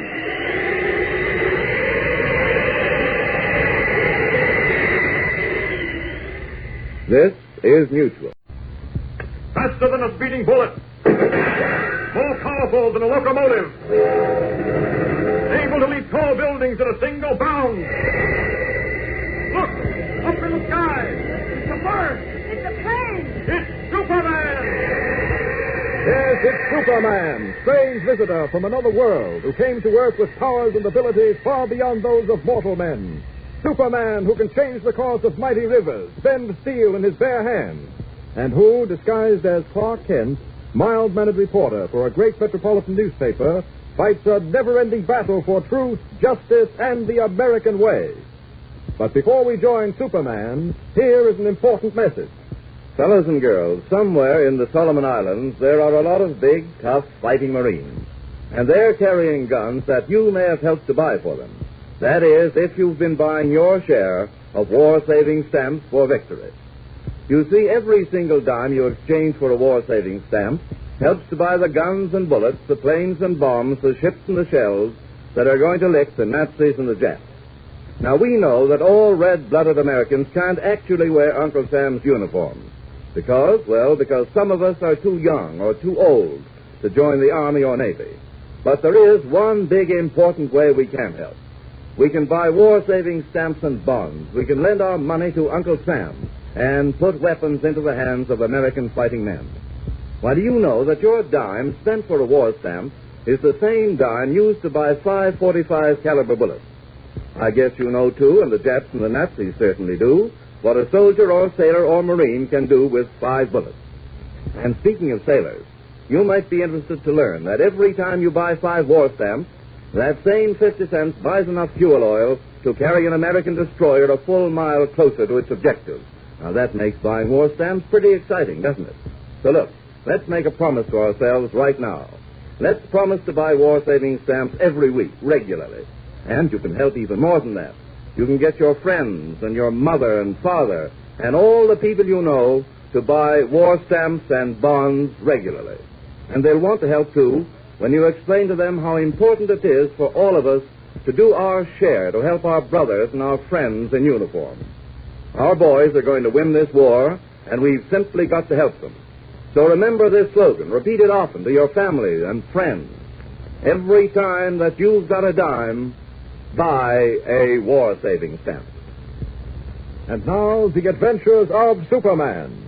The Superman, in his disguise of Clark Kent, and all our friends are now on an expedition to find the mysterious lost continent of Atlantis, a legendary land believed to lie at the bottom of the Atlantic Ocean. They are making the hazardous trip in the multi-depth submarine and bathysphere of Dr. Leander Cameron, a strange and eccentric explorer. In our last episode, we heard how Superman saved our friends from death when their crippled submarine submerged out of control.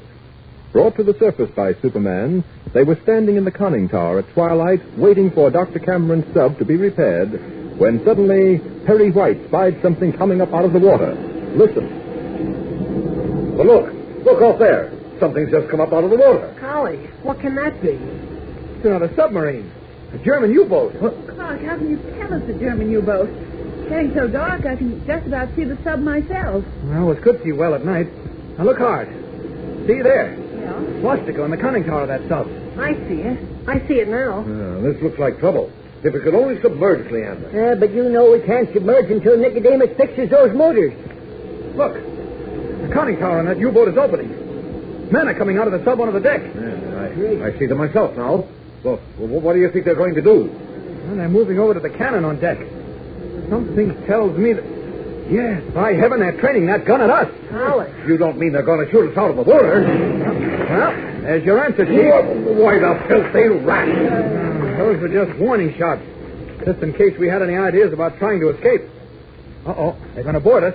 They are? Golly, what do you think will happen to us now? Hard to say, Jim. But we're in for trouble. That I can tell you. Oh, it never fails. Out of the frying pan into the fire. That reminds me. Didn't you say you were hungry, Jimmy? Are you kidding? I'm afraid we've all lost our appetites, Doctor. Oh, nonsense. We're not going to let a few Nazis ruin our dinner, are we? Perry? Yes, Leander? You take care of those Nazis, will you? Find out what they want and send them about their business. What? While I go below and prepare dinner. You all like anchovies? Oh. Yes, we just love anchovies. Excellent. I shall prepare them. If you have any artificially colored strychnine, prepare that, too. I don't think I have any of that, but I'll look. That man's crazy. Uh-oh. Here come the Nazis. Ahoy! yourself. We are coming aboard. Nothing much we can do about that, I suppose. Wouldn't do anything if you could. Look, they're putting off in a small boat. 3 of them. It looks like the commander of the sub and 2 of his aides. Gosh, why didn't we realize something like this might happen? We did, Jim, but we thought if we met up with any of the enemy, we could just submerge and get away from them. The trouble is, our motors are out of commission. And there's nothing we can do until Nicodemus fixes them. Nothing we can do now, even after he fixes them. Look, they're coming alongside. Gosh, that commander looks tough. Lend me a hand here. No, go jump in the nearest ocean. Good for you, Mr. White. Give me a hand. I need to come aboard. You, take me here. Yes, sir. Yes, of course. Clark! They've got guns with them, and we're unarmed. I'm not taking any chances. Really, I always thought you Oh, stop it, Lois. You do not help us aboard. No. This is the multi-depth submarine in Battersea I have heard so much about. And who is this strange-looking monstrosity? Sir, I'm Dr. Leander Euthanasia Cameron, owner of the multi-depth submarine Bathysphere and the leader of this expedition. Oh. Then you are just the man I'm looking for. You were looking for me? What for? To tell you this, Herr Doctor. Up to now, your expedition has been sponsored by your own government. Or should I say sponsored by a newspaper with the approval of your government. From now on, however, your expedition will be controlled by the German government. There is a word I rarely use, Commander, because it is a very strong word, and I need it only to express the greatest distaste. I say that word to you now. I say to you, nuts. I do not follow your meaning. However, it is no matter. I am taking command here. You will continue with your expedition. And if you succeed in finding the lost continent of Atlantis, you will do so in the name of the Führer. Not to the Führer. Jimmy. Oh, you young Schweinhund. You insulted our Führer. Perhaps your filthy mouth may be silenced by... Oh, you despicable loath. Lois. Jimmy, all right? Clark, he's unconscious. He hit his head against that stanchion when he fell, Kent. You see. I don't like this. I don't like it at all. What's this? Skull, I'm afraid. Oh, no. Jimmy. Kent, what is it? It's like a fractured skull to me. That is too bad. But he should not have insulted the Führer. Why, you dirty, low-down, filthy Nazi swine. I've a good mind. Yes. I will listen to no more insults from you. Another such word from your mouth and you die. This pistol is no toy. And now you. Me? Yes, you. Think I do not know what you did to me when I came aboard? Look at me. I'm soaking wet. Why? Because you deliberately let me fall into the water. Oh, it was an accident. It was no accident. And I will repay you for it soon. Get up onto the deck. All of you. What for? Don't ask questions. Do as you're told, mal schnell. Okay.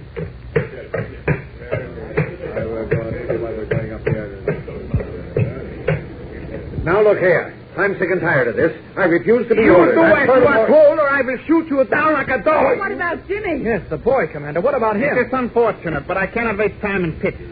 Now move. You filthy swine. I have heard enough from you. Mr. White! He's gone! Mr. White! They shot Clark. Look, he's fallen overboard. He threw himself in front of you to save you. Good heavens. I can't see him. We've got to save him. There you are. That's his own fault. If you're not more careful, the same will happen to all of you. No, poor Kent. He did it for me. You beast. Clark is gone. Now what about Jimmy lying down there? His skull's probably fractured. What about him? I cannot concern myself with his welfare. Nor have I time to get him medical aid. You can't let him die. Yes, that's what it is. Even as Lois and Editor White plead with the Nazi commander, Superman is at work under the water. Quickly changing from Clark Kent to Superman, he swims underwater to the Nazi sub. And as Lois and White argue with the commander on the deck of Dr. Cameron's submarine... We'll leave that boy here, I tell you. Perhaps you can suggest some way of saving his life? Your submarine is in working condition. You could take him aboard and sail him to the nearest port. As I told you before, I cannot spare it. Great heavens, look. The Nazi submarine is rising clear of the water. No, that Cannot be. It is incredible. Oh, look. Underneath the submarine. They're holding it in his hands. Superman! Superman again? Well, I must say... Yes, it's Superman. Oh, thank heaven. I do not understand this. It's amazing. This flying sword is carrying my submarine in his hand. I'm going mad. They are all mad. No, we're not mad, but... He's coming down with the submarine. Look, Mr. White, he's going to land right alongside of it. Yes. Well, we've stopped the sun back into the water. There. That's just to take you boys inside the sub up a little bit. Now then. Jimmy, I cannot believe. All right, Commander. Just give me that gun. Come on, you two, Hunt. And I'll... Come on. Superman, thank heaven you've come. Jimmy. Yes, I know. Mr. White, Dr. Cameron, bring Jimmy up on deck. Yes, of course, right away. Come on, Leon. Yes, coming, Terry. While they're getting Jimmy, I'll take care of the commander and his aides. First, the commander. Come here, you. Come on. Now, you two stooges. Let me down. Up. I'm going to drop you down through your own conning tower, Commander, one at a time. You land inside your sub. I'd advise you not to show your nose outside of it again until we reach the American naval base I have in mind. American naval base? No, you can't. Oh, can't I? We'll see. Here you go, right down through the conning tower. Now, you, Hunt. Now, it's your turn, hello. Happy landing. There's White and Dr. Cameron bringing Jimmy up. Back to the deck of Dr. Cameron's sub. Better take it easy with the boy, Superman. He's in a bad way. I can see that. I'll handle him gently. I'm going to drop that Nazi U-boat off at an American naval base about 600 miles from here. There must be a surgeon there who can take care of Jimmy, if I'm in time. How's this possible? Very low, I'm afraid. I mustn't waste time, then. I'll just place Jimmy easy. Before you go. Quickly. There isn't time for talk. Clark Kent. The commander shot him and he fell into the ocean. Well? He's below us somewhere. Is there anything you can do about him? I'm afraid not. I have time now. Jimmy needs a doctor at once. You'll have to look for him. Now I must go. Up. Now down onto the deck of the U-boat. There we are. Now to get a good grip on this conning tower with one hand. There. So. And the U-boat in my grasp, I'll be in time to save Jimmy's life. I must be. I must. Up, and away! With the quickly ebbing life of Jimmy Olsen? Well, we'll know in tomorrow's episode. And what about our friends on Dr. Cameron's submarine? What further adventures will befall them? Well, there'll be plenty, we can tell you that. So be sure to tune in tomorrow and every day, Monday through Friday, same time, same station. Tune in and follow the adventures of Superman. Yes, be sure to tune in again tomorrow for another thrilling Superman episode. And don't forget what else you're going to do. You're going to buy war stamps as often as you can get Mother or Dad to give you a dime. Now, you know when you see that big capital S on a three-cornered shield, you'll recognize it as the emblem of Superman, and you know at once what it stands for. Likewise, when you see the capital letters U.S. on a war-saving stamp or bond, you'll recognize them as the emblem of Uncle Sam. And it represents a pledge from Uncle Sam to you. His pledge to use every dime you lend him for more bullets and guns and planes, and all the other things the American armed forces need to win a smashing victory from the Nazis and the Japs. So don't put off buying war stamps. Buy one every time you've got a dime. Remember, Uncle Sam is depending on you. Faster than a speeding bullet. More powerful than a locomotive. Able to leap tall buildings at a single bound. Look! Up in the sky! It's a bird! It's a plane! It's Superman!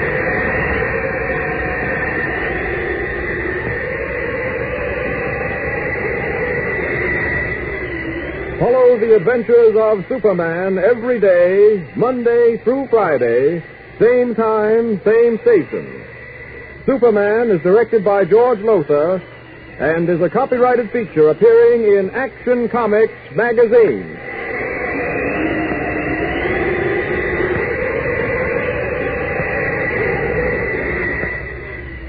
This is Mutual.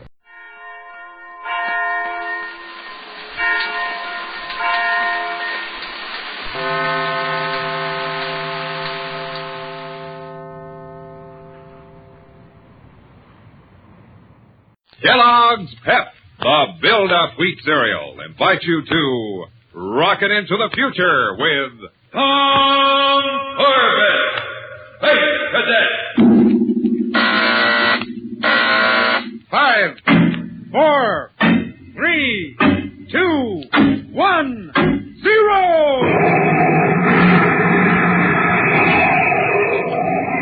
As roaring rockets blast off to distant planets and far-flung stars, we take you to the age of the conquest of space with Tom Corbett, Space Cadet.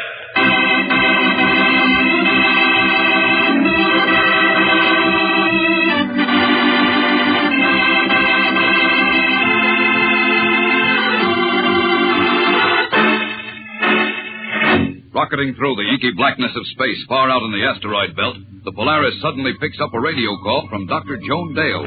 revealing that she and Cadet Roger Manning are on Asteroid 2049. Then, just as suddenly, her voice is drowned out by static. Now on the control deck, Tom Corbett and Captain Strong work frantically to reestablish contact.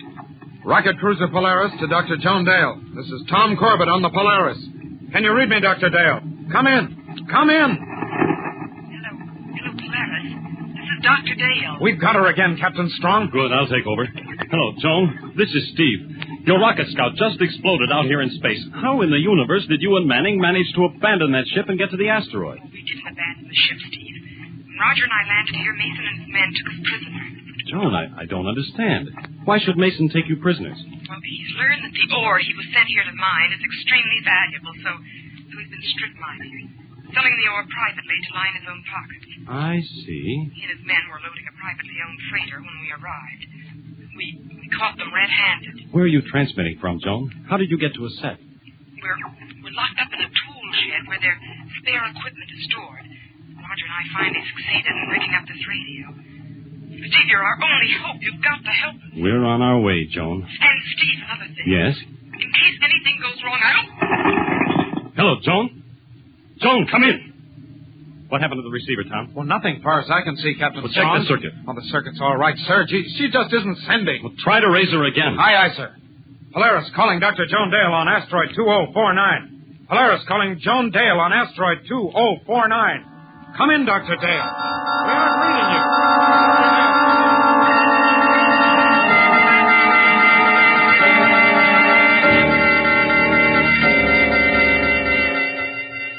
Polaris to Dr. Dale. Come in. Come in. Hello, Polaris. Can you hear me? Yes. Yes, this is the Polaris. Come in. Is that you, Captain Strong? Strong here, yes. Listen, Strong, this is Greg Mason on Asteroid 2049. What have you done with Dr. Dale and Cadet Manning? Stop using your tubes, Strong. They're still healthy. I just had to close the lady's mouth.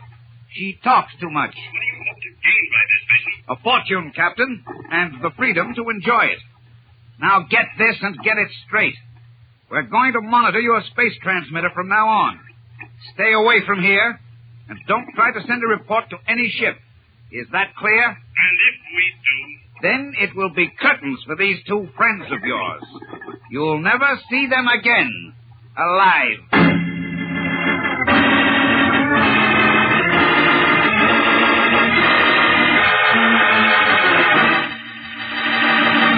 We'll return to the exciting adventures of Tom Corbett, Space Cadet, in just a moment.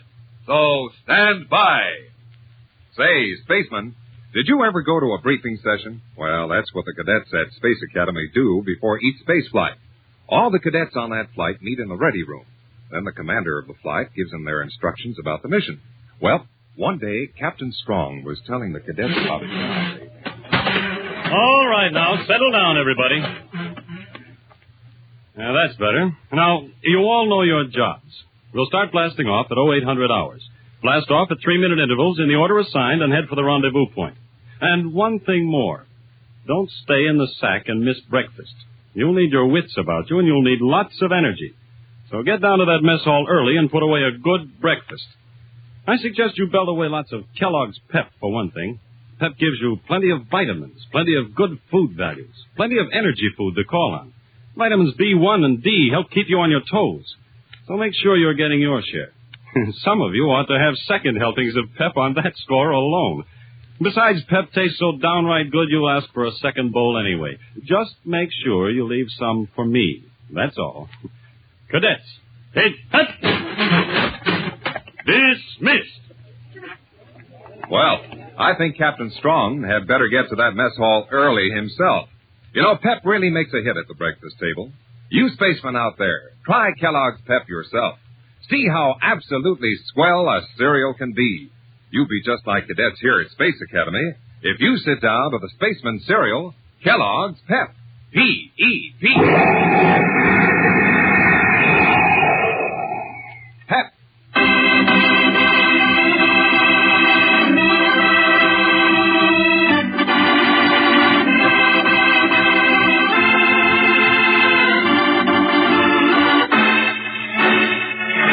While transmitting a message to the Polaris for help, Dr. Joan Dale and Cadet Roger Manning are surprised by Greg Mason, the mining engineer who was holding them prisoner on Asteroid 2049. Mason then warns Captain Strong that if he attempts to land on the asteroid or contact the Solar Guard, Joan and Manning will be killed. Now, several hours have passed, and Captain Strong and the space cadets are near Asteroid 2049, hoping to find a way to rescue their friends. We're within radar range of Asteroid 2049, Captain Strong. What's our next move? I don't know, Tom. I half expected Mason to warn us off again. Well, there hasn't been a word from him since he warned us to keep away. And we'll be in visual contact in another minute or so. Shall we alter course? No, let's hold her steady. I'd like to bait Mason into establishing radio contact again. Well, sir, we're coming into visual range of the asteroid now. Get a fix on it with the forward scanner, Tom. Yes, sir. Control deck to power deck. Check in. Power deck aye. Net Astro here. Astro, fire braking rockets 1 and 2. Are we going to land, sir? I don't know yet. Just stand by. Aye, sir. Captain Strong. Oh, what's the trouble, Tom? Look here in the forward scanner. There's no sign of the space freighter anywhere. The asteroid is deserted.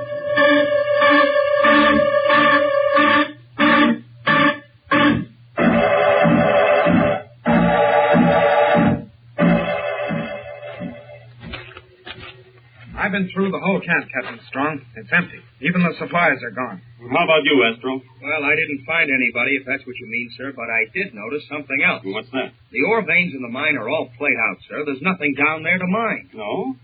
Well, it's beginning to make sense now. How do you mean, sir? Well, Mason and his men must have been just about ready to close up operations here when Joan and Roger arrived and found out what they were up to. So now they've cleared out and have the whole universe to hide in. Which means we'll never find them now. Not unless Joan and Roger left some kind of clue for us. Well, but they didn't, Captain. We've searched every square inch of this asteroid. Say, wait a minute, Astro. Remember when Dr. Dale first gave us that lab lecture on this ore? Sure. What about it? Remember she said it was very scarce, only 2 known sources? Yeah, that's right. Asteroid 2049 and a twin. I forget which one it was now. Number 2046. What are you getting at, Tom? Well, it's just a wild hunch, sir, but suppose Dr. Dale told Mason about the twin. Why should she? To keep Mason from killing her and Roger. He'd have no reason to keep prisoners with this mine played out. Sure, and if she told him there was another deposit of that ore, Mason wouldn't lose any time blasting off to find it. And he'd save valuable time by taking Joan along to help him. And he's still safe with Dr. Dale and Roger as hostages. Yeah, but all this leaves us just where we were before. If we try to land on the asteroid, he'd just carry out his threat to kill them. Well, let's jump our hurdles one at a time. The first thing we have to do is to find Mason. Get back aboard the Polaris, boys, and prepare to blast off.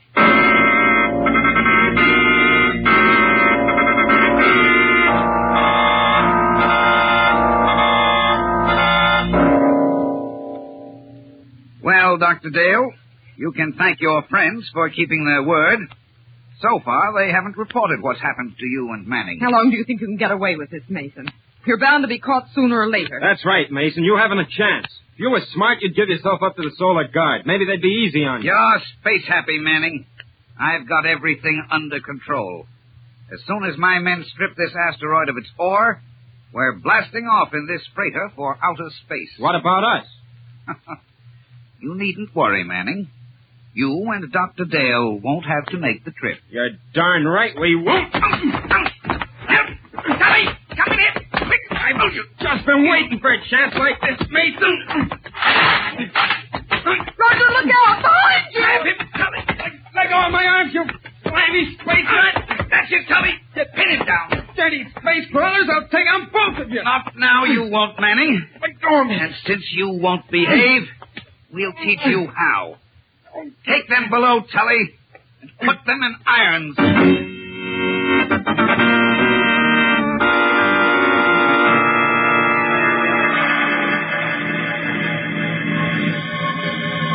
There it is, Captain Strong. I've got Asteroid 2046 on the radar. All right, Tom. Hold this course. It will keep us outside their radar scanners. But what are we going to do now, sir? How are we going to help Dr. Dale and Roger if we can't get any closer to the asteroid than this? We've got to figure out a way to evade Mason's radar first, Astro. That's going to be tough, sir. Even if we circle the asteroid and come up on the other side of his mining camp, his sonar equipment will pick up our rocket blast. Hey, wait a minute. I've got an idea. Suppose we let them pick us up on their radar. Are you crazy, Astro? Maybe, but the way I figure it, Tom, if we alert them that way, they'll keep the radar on the Polaris to watch every move we make, right? We can be sure of that, Astro. Fine. Then the Polaris will act as a decoy. And while you keep the ship on a course just inside Mason's radar screen, sir, Tom and I could take the jet boat, land on the other side of the asteroid, and take them by surprise. Sounds pretty risky, Astro. Even if you were able to find Joan and Roger, you could never get off the asteroid with them in a jet boat. Mason could shoot you down before you got back to the Polaris. I think I've got the answer to that, sir. Give Astro and me a certain time limit to find Dr. Dale and Roger and get them away from the freighter. Then you close in and fire a space torpedo at Mason's ship. Suppose you didn't find Joan and Roger in the allotted time. We could signal you after we found them. An infrared signal flare would do it, sir. When you see the signal, wait exactly 10 minutes, and then fire the torpedo. Hey, wait a minute. There's one thing I forgot. What's that, Astro? Even though they've got the radar on the Polaris, their sonar will pick up the sound of the jets in the boat. There's a way out of that, I think, Astro. Judging by the size of asteroid 2046, the gravitational pull ought to be pretty slight. We can find out easily enough. Wait a minute. I'll check the master chart. Shouldn't be much different from the other one. They're about the same size. You're right, Astro. It's .005. Why, we could land the jet boat without using any braking power at all. We'd just float down to the surface. Our fall would be as easy as a parachute landing back on Earth. Well, seems to add up to a workable plan. It's the only chance we've got, sir. All right. Jump into your space gear, boys, and grab a couple of parallel rays. You'll shove off in 5 minutes.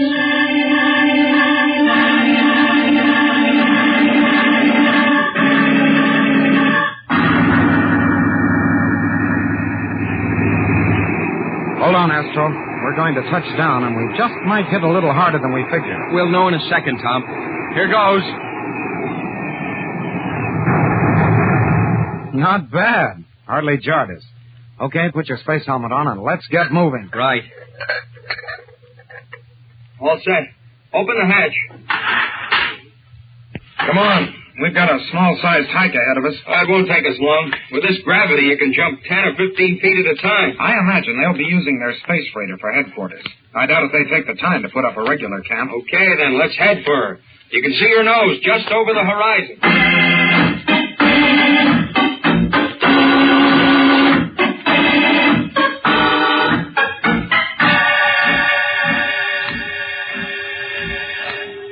So far, so good, Astro. We haven't been spotted yet. And there's the ship.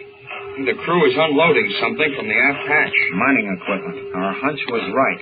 They're going to take as much of this ore with them as they can. Where do you think we'll find Dr. Dale and Roger? On the ship somewhere. Doesn't that type of freighter have a hatch on the other side of the hull? Most of them do. It's an escape hatch in case of a runaway reactor pile.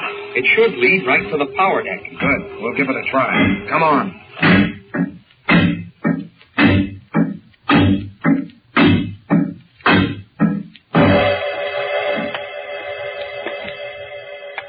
Careful, Astro. We may run into somebody in this companionway. I'll be ready for him. Hey, wait.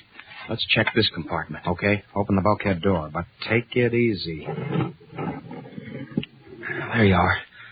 Kind of dark. I'll go in first. You cover me from here until I find out what's in there. Go ahead. Why don't you space crawlers leave us alone? Roger! Huh? Who's there? What's the matter? Don't you recognize me? Tom, by all the moons of Jupiter. How did you get here? No time to explain now, Dr. Dale. We've got to blast out of here. We can't, Junior. They've got us in irons. Oh? Well, we can carve you out of those. Hey, Astro. Yeah, Tom? Any luck? Yeah, I found them. Get outside and fire that flare. Okay. I'll wait for you at the airlock. And tell Manning if he doesn't behave, we'll leave him behind. Go on, you Venusian ape. I think I'll stay here. Boys, this is no time for kidding. Corbett, can you get us out of these irons? There's an electronic switch controlling them, Tom, but I don't know where it is. Well, we won't bother with the switch. I'll just short-circuit the connection. And listen, as soon as you're free, find a couple of spacesuits. After Astro fires that flare, we only have 10 minutes to get clear of this ship.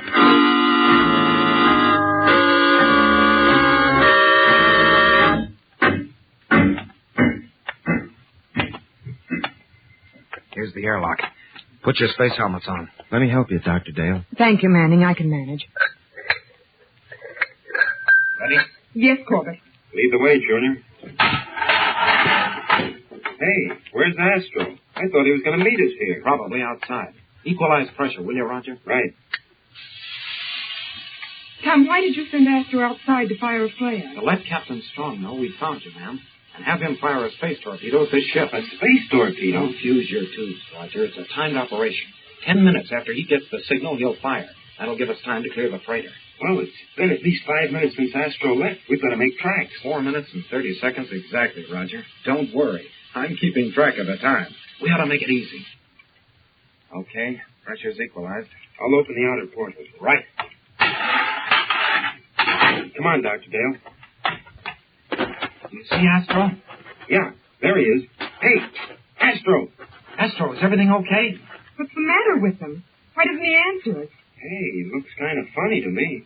He isn't even moving. Quick jumping Jupiter. He's been frozen by a parallel ray. You're absolutely right, Sonny. Huh? Mason, drop that parallel ray, kid, or you'll be frosted. Why, you... No, Tom, don't. Okay. Here you are, Mason. Well, you're showing some sense, finally. More than that big hulk over there did. Okay, so you got it. Now let him go. All right. There. Astro, you all right? Oh, sure. But it sure felt awful to just stand here and see you walk into a trap. How did it happen, Astro? Mason and his crew just surprised me, that's all. Jumped me right after I fired the flare. You weren't very smart, boys. You should have figured I'd send out patrols and that I'd find your jet boat. But, Astro, you did fire the flare. Yeah, exactly 5 minutes ago. Well, looks like you've got a tiger by the tail, Mason. What are you talking about? In 5 minutes, this ship is going to be blown into space junk. You'd better let us go. Ha! Still playing games, eh? Get back inside right now. If this ship is blasted, you'll be blasted with it.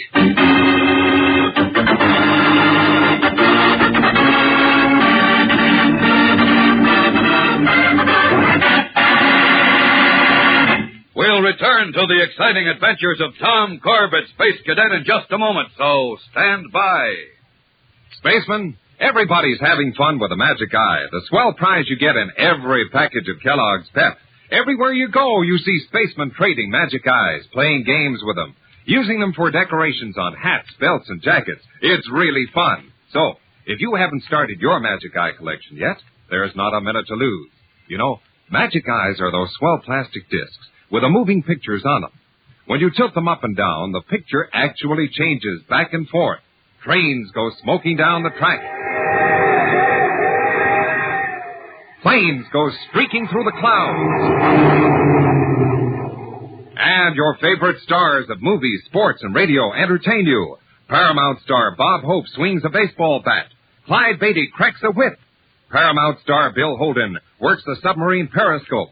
Every Magic Eye is packed with action, and you can get as many as 16 different Magic Eye pictures. There's no waiting, no box tops, no mailing. Just get a package of Kellogg's Pep at your grocery store and open it up. You'll find a Magic Eye right inside, free at no extra cost. And remember, at the same time you get a Magic Eye, you'll be getting a swell-tasting cereal, too, which makes it a double bargain. So don't delay. For a Magic Eye and a swell cereal, ask Mom to get Kellogg's Pep. P-E-P. Pep.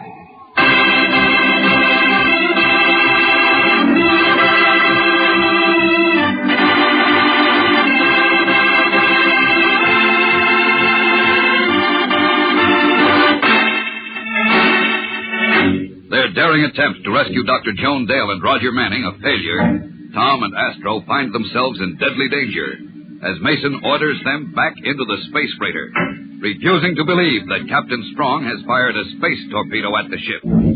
Now, as he stands in the open airlock, Tom pleads with Mason. You've got to believe me, Mason. In less than 3 minutes, this ship will be blasted off the asteroid. You're wasting your breath, kid. I don't fall for schoolboy tricks.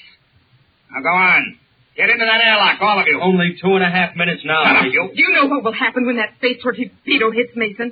It not only will blast the freighter apart, it'll kill everyone in 100 yards radius. Which means you and your crew will get it too, Mason. One more word out of you. Why do you suppose Astro fired that flare? That's when you caught him, Mason. I didn't see any flare. It was an infrared flare. You couldn't see it without special goggles. 1 minute and 45 seconds, Mason. Remember, you'll get it too. Look at your crew. They believe it. Look at them. They're backing off. Hey, come back here. Come back, you lily-livered space fighter. They're smarter than you are, Mason. They want to live. 1 minute and 30 seconds. It'll take us time to get away from the ship. You're not going to trick me. You've only got one way of finding out if this is a trick. Stay here. You'll either win or be spaced out. 1 minute and 15 seconds. And that torpedo has your name on it, too, Mason. You'll never get away now. There isn't time. Hey, you're all alone with us now, pal. Look, Look at the way your crew is running. Yeah, now they'll make all the money out of this asteroid, not you. You rotten space crawlers, come back here. Come back! Roger, Tom, now! You let go of me. Let go. We're just taking this gun away now. Get it, Tom. Yep, I have it. No, don't shoot. Don't leave me here. We won't. Start running. This is your only chance. Less than 20 seconds before the torpedo hits. Come on, boys, run! Run! Head east, Mason. That's where the jet boat is. Who cares? Let's just get where the torpedo is and flash your tubes, all of you. It'll hit any second.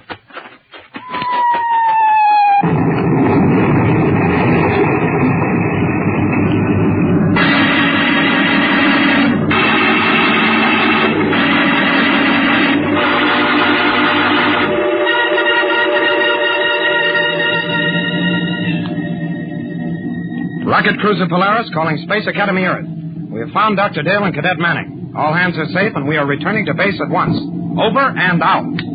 Corbett, that message sounded like sweet music to me. Joan, why don't you go below and try to get some rest? Oh, I'm fine here, Steve. Just fine. But I still don't see how you managed to get back to the jet boat. It was easy, Skipper. First of all, with the low gravity, we covered 20 feet in one jump. And then when that torpedo hit the freighter, Mason and his men were so busy trying to get away, they didn't pay any attention to us. What are you going to do about Mason and the crew, sir? They're stranded on the asteroid now. Not for long. As soon as I saw your jet boat blast off, I contacted Solar Guard headquarters on Mars. They're sending a ship out to pick them up. Yeah, and then Mason can spend plenty of time looking for ore, cracking rocks on the prison asteroid.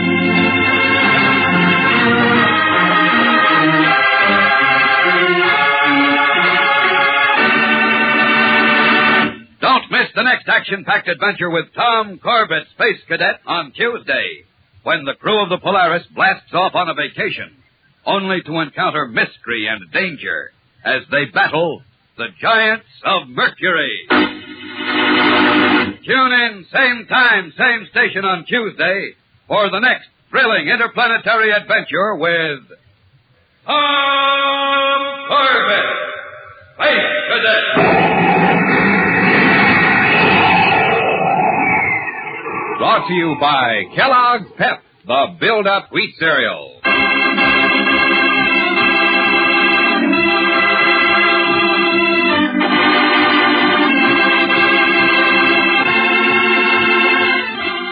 Tom Corbett, Space Cadet, starring Frankie Thomas, can also be seen on television and appears in the comic sections of many of America's leading newspapers. Look for it daily and in weekend editions.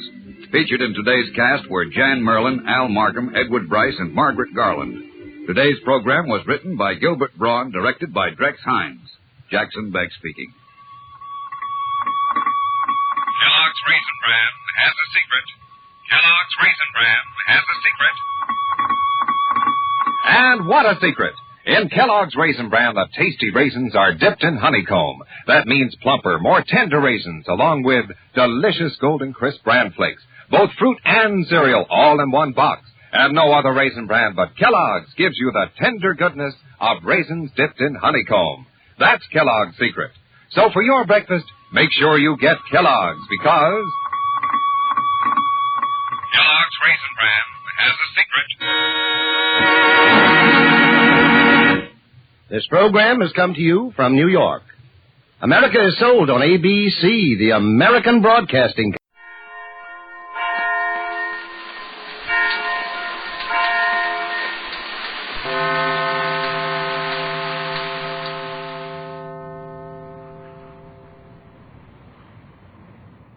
Tired of the everyday grind? Ever dream of a life of romantic adventure? Want to get away from it all? We offer you Escape.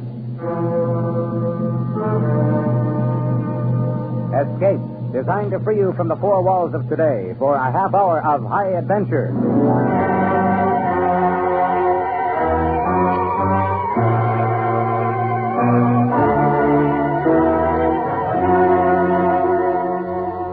There's a fortune in the cabin of an airplane crashed on an island somewhere in the Caribbean, and only you know where it is. By your side, sailing the treacherous channels, a smiling killer with a knife, from whom there is no escape. Listen now as Escape brings you E. Jack Newman's story, The Coward.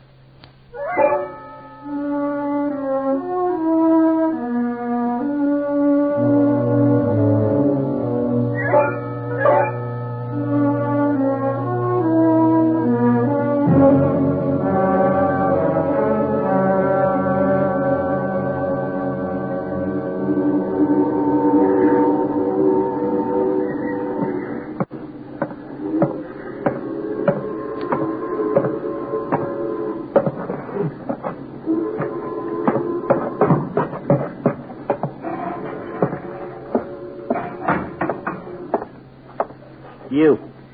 Buenos dias, senor. Ryan around? Your name, please? Frank Dorian. You've come for employment? The employment office is located... I'm an old friend of his. What is it you wish? I wish for you to keep trying with the Inglesa, baby. You're doing fine. Un momento. Never mind the phone. I'll tell him I'm here myself. You keep enjoying the heat and checking those field reports, honey.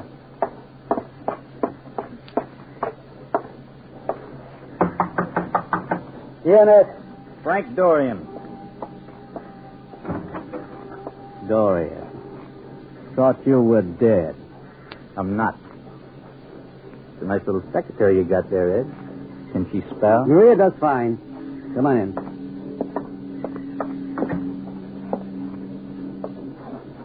How's the oil business? Okay, lots of work as usual. How are your legs? Took 18 months in the hospital in Mexico City. But they're okay now. What do you want, Frank? You giving it to me, too? Give you what? The looks, the cold meat stuff. We don't need any pilot. Nothing open here, Frank. I'm not looking for work. I'm looking for a boat. Give up flying, did you? For the moment, yeah. Well, what's on your mind? One of those power launches out there. I'd like to rent one for about 4 or 5 days. Why? Oh, flown over these waters a million times. Guess maybe I want to get a little closer to them. Do some fishing. Relax before I go back to the States. How about it? Those are company boats. You know I can't do anything like that. Sorry. Got $500 for you. No, thanks. $750. Nope, not for $1 million. It's not a very friendly way to talk after 18 months. I didn't know whether I'd ever see you again, Frank, but I told myself if I did see you, I'd put it right on the line. You're yellow. You let 4 people die. You bailed out of that plane and you didn't even tell them how to get into that parachute on it. There wasn't time. But the Board of Inquiry report said there was time enough for you to get out. Maybe that's okay for the Board of Inquiry, but I say it was your job to look out for your passengers first. So I'll tell you again, you're a coward. Anything else? Too bad they didn't have to chop your legs off, Dorian. It put you closer to the side you really are. Now get out of here.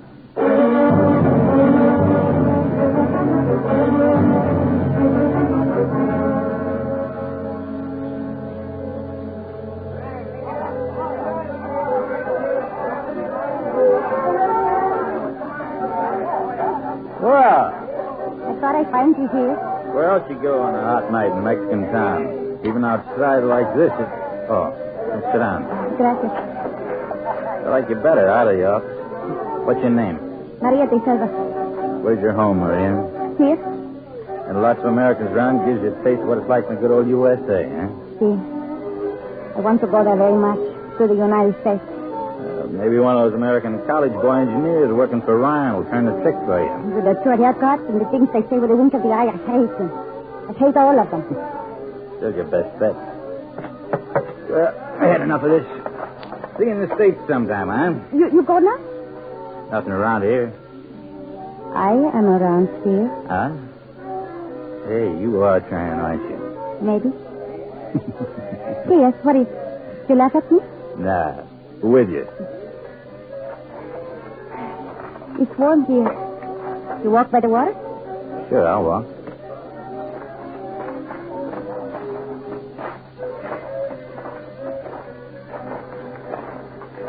It's funny. What's funny? The way you came in to Senor Ryan today and asked about the boat. You tell me about it later. Ryan and his lousy boat. I think about this all day. That is why I find you. I think you want to run a boat bad. Very bad. You talk like you got one. In a little way, I do have one. What you got? A fishing jig? Your papa, your brother got a little squirt of a bark that I can stand up and take through the surf? No. It is a power launch. Like those over there. Power launch? Belongs to someone I know. You buy it from one of the old company 2 years ago and make it over. Use it for big fishing. It's a good boat, very good. Maybe he ran it for you if I ask him. Where is it? There. Want to look? Sure.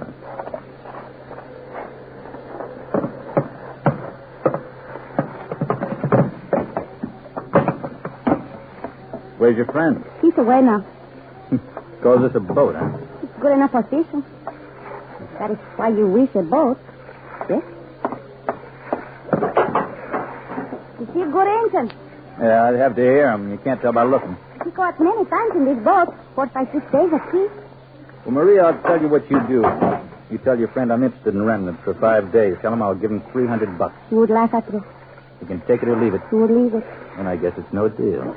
Thanks for showing me. This is the only boat around here that is not owned by the Salazar Oil Company. You do not take this one, you take nothing. All right. Nothing. How will you go fishing? Huh? Maybe I should say, how will you get to the island without a boat? 2 months they searched for the plane, and then it was decided to crash into the sea. But it did not go into the sea. It's still out there somewhere on one of those islands. You need a boat together. You're crazy.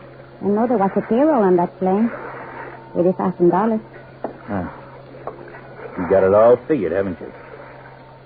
Suppose what you say is true and I took this boat. What then? Huh. Suppose I just let it lay. Suppose I didn't hear what you just said. Suppose it means nothing. Then I go to the police and tell them what I think. You think they'd listen? If I told them how anxious you are about a boat. The police here and the insurance company and the bonding company and the oil company have asked all the questions they want. They were on me for 3 months while I was in the hospital with my legs in the hoist. So maybe you haven't got such a good thing as that. Oh. So we know where we stand there. Now, what about your friend? I would pay him for my hat. All right. Sunday morning, 6 o'clock. Enough fuel and food to last for 5 days. Put things in shape.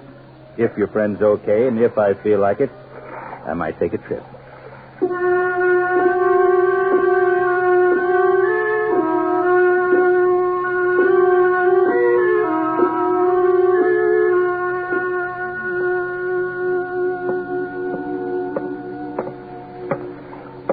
Hello. Hi. Hello. Come aboard. Come aboard.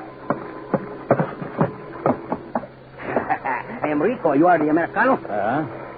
How's your English, Rico? Good. See, very good. Where's Brown Eyes? Brown Eyes? Maria. Oh, Maria, she's in the galley. She fix food. You hungry? I could eat. Maria, good cook. Fine, fine. Hey, we have not shaken hands yet, buddy. I shake, buddy. We in business. Okay, buddy. See if you can shake this bag below. Oh, see. Glad to, buddy. Hi, Maria. Hello. You come down to see us off? I'm going with you. Okay? Okay by me. Matter of fact, it'll make it nicer. You do something to a boat, baby. You meet Rico, yes? Yeah, I met him. He's some clown. What's he always smiling about? He's a very good sailor. He acts like he's getting ready to go to a circus. Don't have to worry about Rico. Okay. I won't. As long as you keep your hands off me. Stop it. Hi, buddy. Rico. Well, we're all ready to go. The engine is fine. Then what are we waiting for? You? Headed for Canizaba Point. Canizaba? And then what? And then I'll tell you. Bueno. All right. What are you standing there for? Let's get going. Okay, buddy.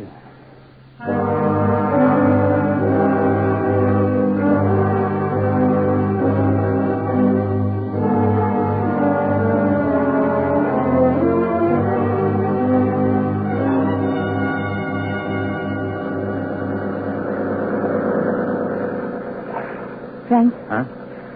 I am afraid. What now? Rico, he's dangerous. You don't like the way you act to me. And the way you make him embarrassed. He'll live.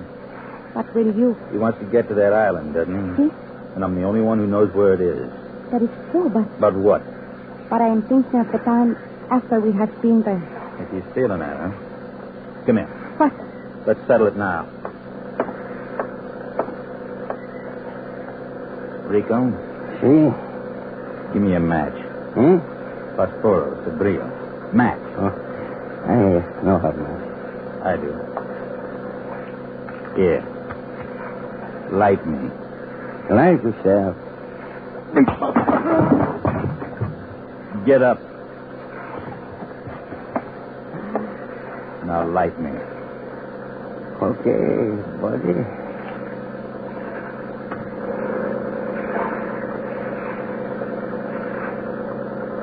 Any questions, Rico? Maria? And I guess everybody understands everybody.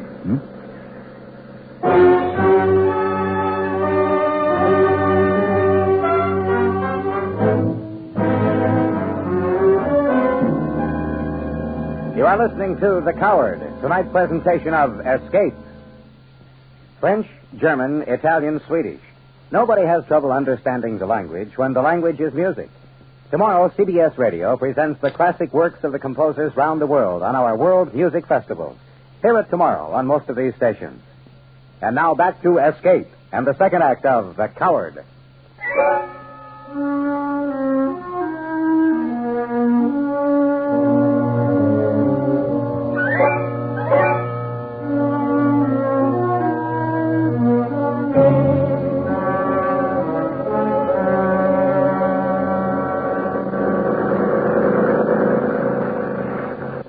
Rico, see?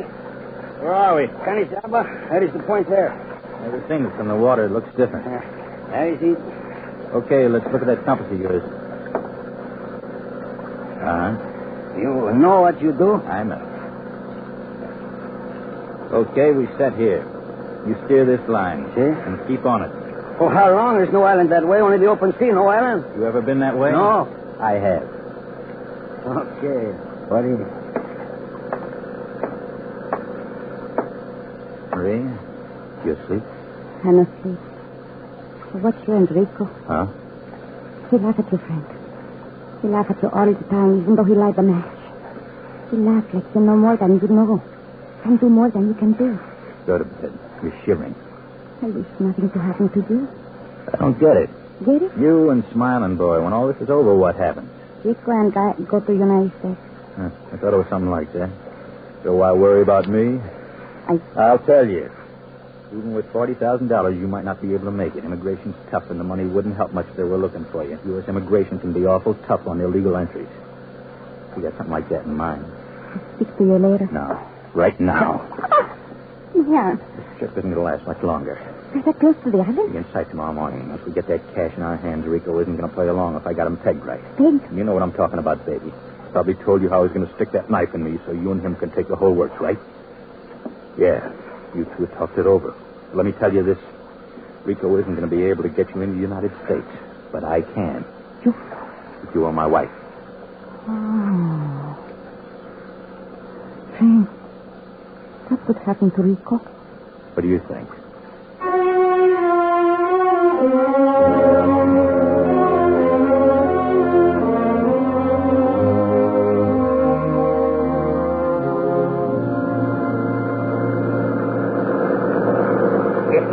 By golly, buddy, you're right.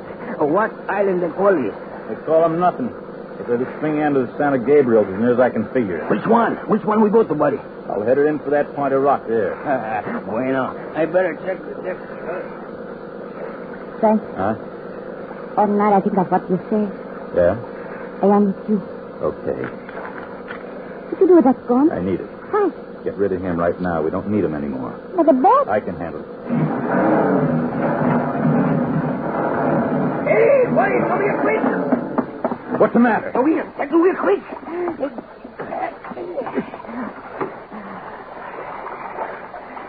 Oh, it's the reef. The water's not deep enough. We hit the reef, we lose the boat. We have to go in this way. Lose the boat. Dangerous. I just changed my mind about something. You troll from right here, Rico. You take soundings as fast as you can. I'll take the wheel. It'll take both of us, but we'll find our way through the rocks. No, it's no good. I need a light, Rico. Huh? Give me a light, kiddo. Okay, buddy. Now get your line out and let's get those engines revved up.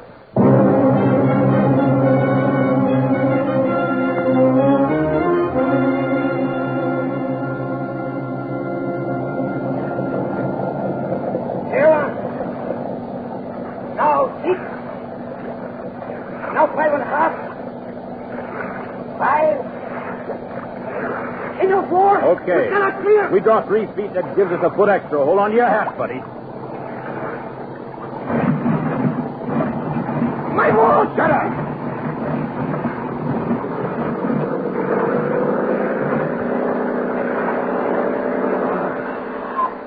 Oh. By golly, after this, I hope you picked the right island, buddy. The right one, all right. I hate to think I'm doing all this for nothing. Look! Hey, there, the island, the plane. Yeah. That's the way I touch it. By golly, buddy, a long time I think maybe this is just a trick. You're not sure the plane did not burn, but you want to look. I want to look, too. Now I see. You okay, buddy? We all be rich, eh, Maria? That is what you want, Carina? Well, by golly, let's have it now. Getting late. Let's hustle it up and get out of here. I don't want to spend the night on that island. Why not? Nothing to eat, nothing to drink. It's hot day and night. Rico, take her in as close as you can, and we'll wait. Okay, buddy. Frank, Yeah, is all right? fine. Nothing to worry about now. Nothing at all. What do you mean? You and I can bring it back to the rocks alone.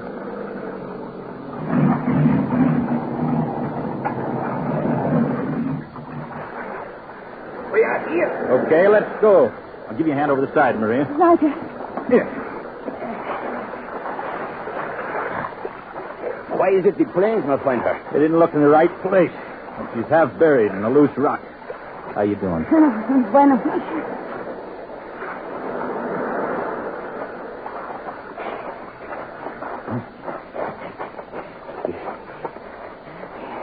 Plane, a mess. Where in it is the money, buddy? In the baggage compartment. I go pull the door open.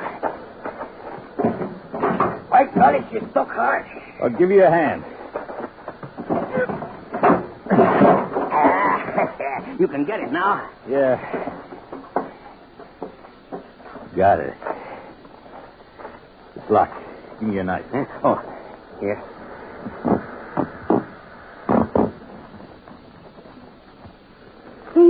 $80,000. See, this is treasure. Yeah.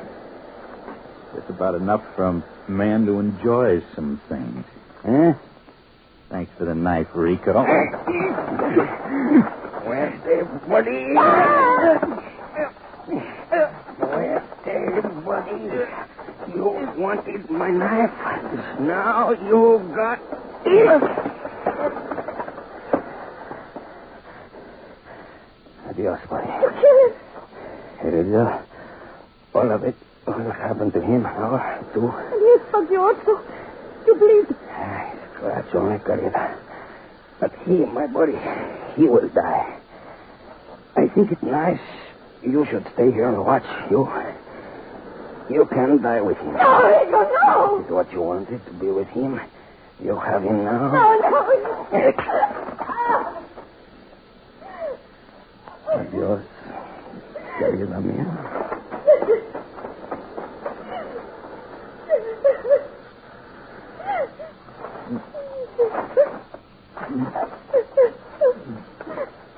Maria. You hurt bad, Frank. You telling me? Don't let that move. The boat? Gone. You made me stay. You say we can die together. That isn't going to help. Shut up. Shut up. To die, Frank? No. Not if I can help it. Look in the plane. Must be a first aid kit in there somewhere. Just tape. Hurry up. Take a look. No, Frank. Try the cabin. I should have gone to the cabin. The bodies are in there. The bodies from the wreck. Go on. You want to stay here and die? You want to try to get help? I look.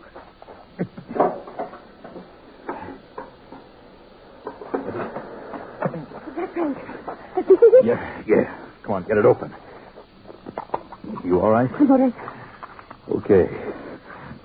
Let's see what kind of surgeon you are.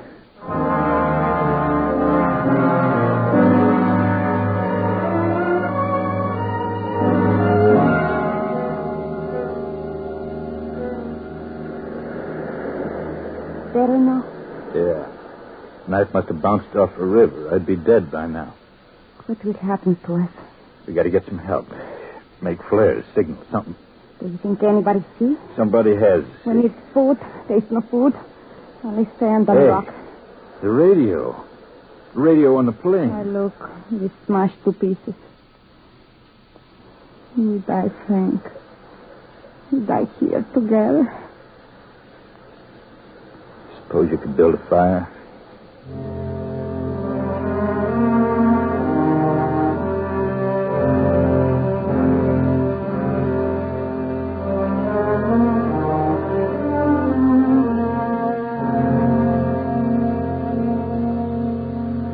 You awake, Marie? Yeah. I keep dozing off. Guess I lost a lot of blood. Sleep is best now, you not think. Maybe it's better to think. Look, I still have the gun. What? When the food problem gets tough, when it gets too bad, maybe... Oh. No way to go. Starving, I mean. All my life I tell myself, someday I go to the United States to live there. Wear pretty clothes like in the magazines. Drive a nice car. Live in a clean place. And I die on a dirty little island. We both die if that's any comfort. My fault. Your fault? I got you into this. I didn't mean for it to end this way. Maria, I'd like to tell you something. Yeah? When that plane ran out of gas, I tried to tell those 4 workers how to get into the chutes. I really tried. They didn't speak English, and I didn't speak their language, and it just wasn't time. I could have stayed with the plane and died then. Maybe it would have been better, but I bailed out, and I saw it crash here. In the hospital, I got the idea about the money. Why you say this to me? I hate to drag you with me. You don't deserve it. Just a kid who wanted to go to the States. I'd have been proud to take you there. You love me? Yeah. I believe you. It is a good feeling. We truly died, but it is a good feeling. The boat! What? The boat, it is back. Rico's back. Can you walk? I can try. Yes. He did not leave us here to die. He came back. I can't believe it. Wait. What? She's stuck in the sand. She's unmanned. He did not come back for us? No, that boat just drifted in. Come on.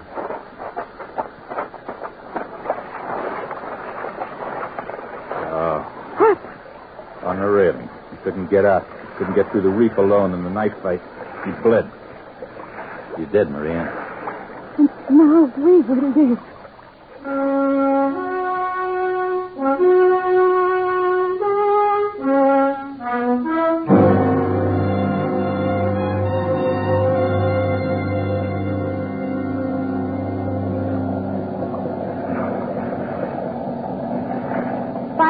Five. 4. 4.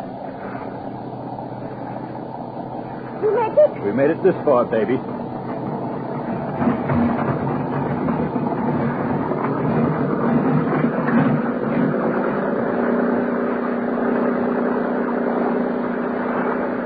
We're clear now. Open sea ahead. Open sea? We're safe. What happens when we get back? In the money? See? Goes to Ryan with the whole story. Everything? It'd have to be everything. But I might put you in prison. If they did? I'll wait. I will wait for you. We haven't got anything to worry about, Maria. Take the wheel.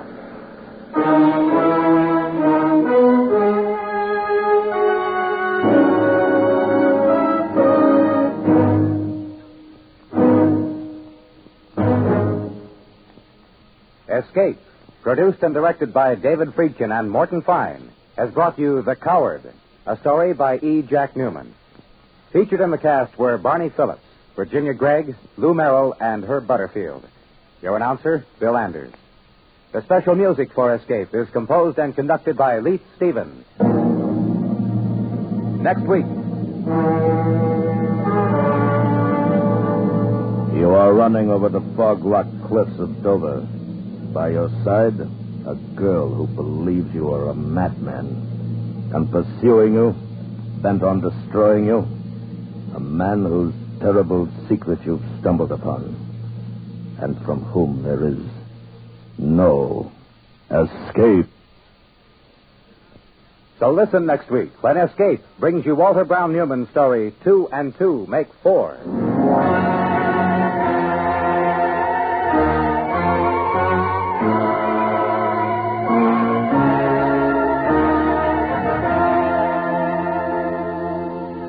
Some people like to spend their Sunday afternoons fishing. Some like to relax at home. But whatever the pastime, CBS Radio adds to a restful day with Eddie Gallagher on a Sunday afternoon. Music by Antonini and by Russ Case. Vocal melody by Stu Foster and Louise Carlisle. And pleasant chatter by Eddie Gallagher. All right here for you tomorrow on most of these stations. Stay tuned now for Night Watch, which follows immediately over most of these same stations.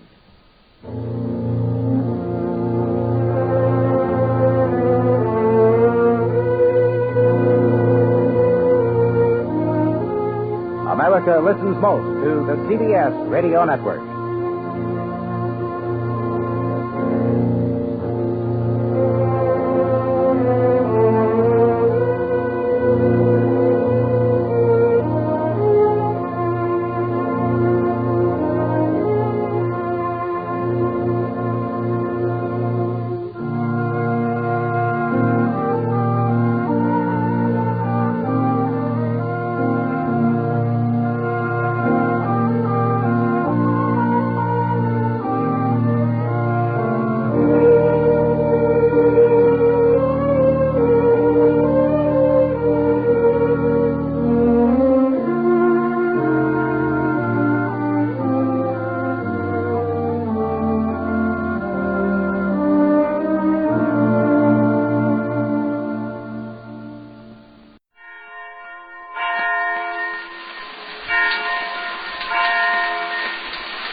Wheat checks, rice checks, and good hot roastin' present Space Patrol!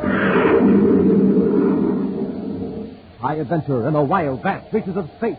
Missions of daring in the name of interplanetary justice. Travel into the future with Buzz Corey, Commander-in-Chief of the Space Patrol!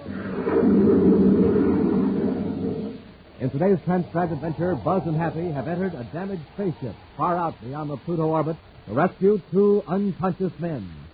All around the ship, huge chunks of metal hurtle through space on an unknown orbit. You'll have to carry them, Happy. You take this one, I'll handle the big fellow. Yes, Commander, the ship's a swirling ledge in a stream of metal fragments. And they aren't all going in one direction. They're just swirling motion like a whirl. Commander, the batteries in the ship, they're breaking us up. Gotta get some men into our ship quickly. One of those fragments goes to the ship, we're through.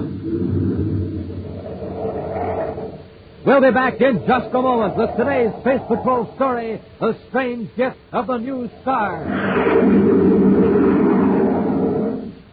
Captain Dick Tufeld speaking, gang. Speaking to you from an atomic power plant on Mars. Now, they're having trouble getting power, but I think I found the trouble. Listen to this main-powered generator. Sounds pretty weak, doesn't it? My guess is this. They've been using ordinary fuel. Let's see what happens when I put in some of this super fuel. Listen to that power now. Supercharging, does it? And, gang, when you roll out of bed in the morning, you're just like this generator. You need fuel because you haven't had any for about 12 hours. But listen, don't settle for ordinary fuel. Get supercharged like Buzz Corey does with a power breakfast. Eat the super cereals in the checkerboard packages. Rice Chex and Wheat Chex are the super cereals with that modern bite-sized design for easy eating. Delicious and how. Rice Chex is bite-sized shredded rice, and it's triple toasted. Wheat Chex is bite-sized shredded wheat, and it's baked crisper than a cracker. So treat yourself to the same swell-tasting breakfast Buzz Corey enjoys every morning. A power breakfast with Rice Chex or Wheat Chex, the super cereals that help to supercharge you. And now, today's Space Patrol adventure. Few spaceships venture out beyond the orbit of Pluto, the most remote planet in the solar system. As one veteran space pilot put it, only a comet has the time and the fuel to go poking around out there in outer space. But in recent weeks, commercial spaceships on the Neptune to Pluto run have reported a peculiar unidentified object far beyond the Pluto orbit, slowly approaching the space lanes. Commander Corey and Cadet Happy had just finished a routine mission to Pluto and had decided to do a little investigating. Now, far beyond the space lanes, they scan the dark void with super-sensitive telescopes. Is it a meteor, Commander? Odd shape for a meteor that size. Too regular. Take a look. Oh, see it. It's shaped like a spaceship. But its surface is rough. It is a spaceship, Happy. But, sir, there's no sign of a rocket burst. No lights in the viewport. It's in free fall. By the looks of it, it's been in free fall for some time. Sir, if it's coming toward the solar system, well, where could it be from? We can tell more about that after we board it. Get our spacesuits, a thermal lights, and a thermal cutting torch. We have to force our way into the airlock. I'll maneuver into position while you're getting the equipment.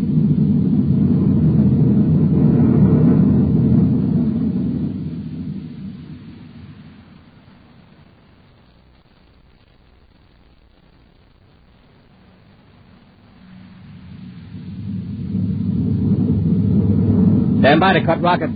Standing by, sir. Cut rockets and apply magnetic holding field and secure airlock. Airlock contact secured, sir. All right, let's go. Get in your spacesuit. I'll take the cutting torch. You handle your thermo lights and the radiation detector.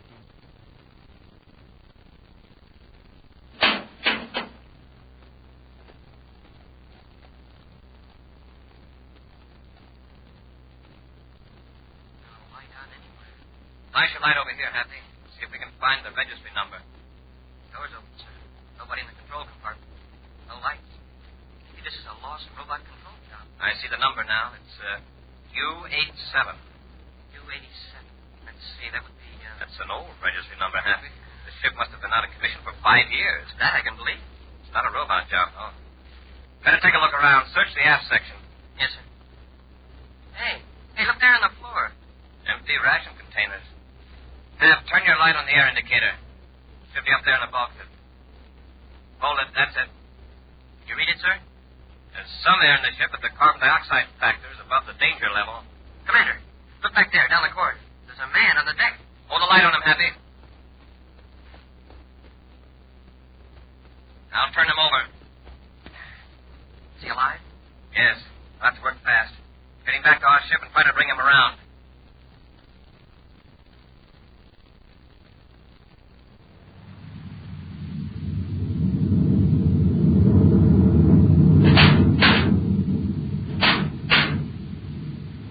Commander? How's our passenger, Happy? He opened his eyes for a minute and then passed out again. I've still got him on pure oxygen. His pulse rate's increasing and his respiration and temperature are approaching normal. Good. He's not as old as I thought at first. That heavy beard fools me. I have space phone to Terra headquarters for a check on the ship registration. Did you find any identification on the man? None, sir. But from the looks of his ship, he must have been aboard for months. We'll have it thoroughly examined when we tow it to Terra. I don't like that high radiation count. It could give him trouble.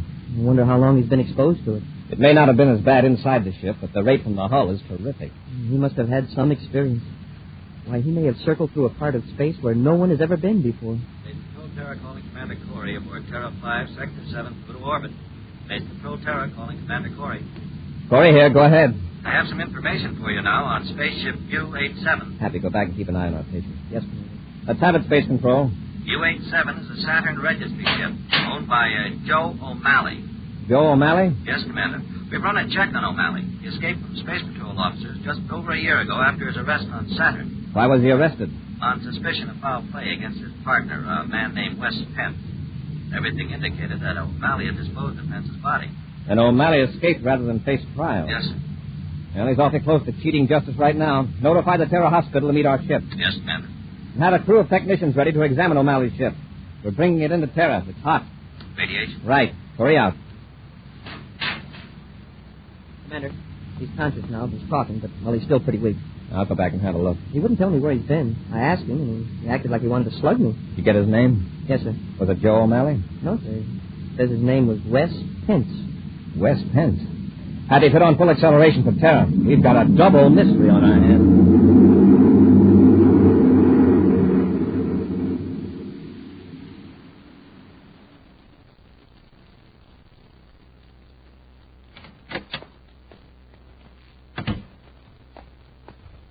Came from Major Robertson's office, sir. He gave me a preliminary report on O'Malley's ship. Fine. Wait here while I check it. I may want you to go over to the hospital and talk to our space hermit. Well, who is it, Commander? Pence or O'Malley? He may or may not be Pence, but he certainly was not O'Malley. O'Malley was much larger than this fellow. Heavier set and larger bone structure. Now I guess we know how O'Malley tried to get rid of Pence. Stuck him in a spaceship and sent him zooming out of the solar system. But the ship didn't have robot controls. That was more than a year ago. Pence couldn't have survived that long. Happy, did you see this report of Major Robertson? No, sir. From all indications, the ship must have been spaceborne for 6 or 8 months. Wow. 6 months alone in a spaceship. Happy, go over to the hospital and keep an eye on him. I'll join you as soon as I talk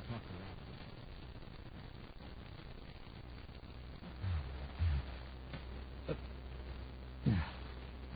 Wrong. Want some water, Mr. Pence? Doctor, you're not the doctor. No, I'm Cadet Happy. I've seen you before. No, I haven't. I don't know where. In the spaceship. Commander Corey and I found your ship out beyond Pluto. Yeah, as I told you, you saved my life. You just take it easy, Mr. Pence. Lie back and rest. I never felt so weak. My ship. Where's my ship? Don't worry. It's here on Terra at the spaceport. Oh, you brought it in? That's right. Fine. Where's the doctor? Well, he'll be dropping in shortly. I'll ring for the nurse if you want her. Oh, don't bother. I'm so weak.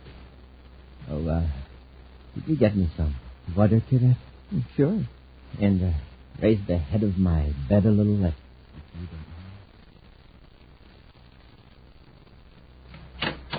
Well, Happy, how's our patient? Happy, what happened? Oh, my head. Happy, where's Pence? I don't know. Last I remember, I was leaning over the bed fixing his pillow, and then he hit me with something. His handle from the bed.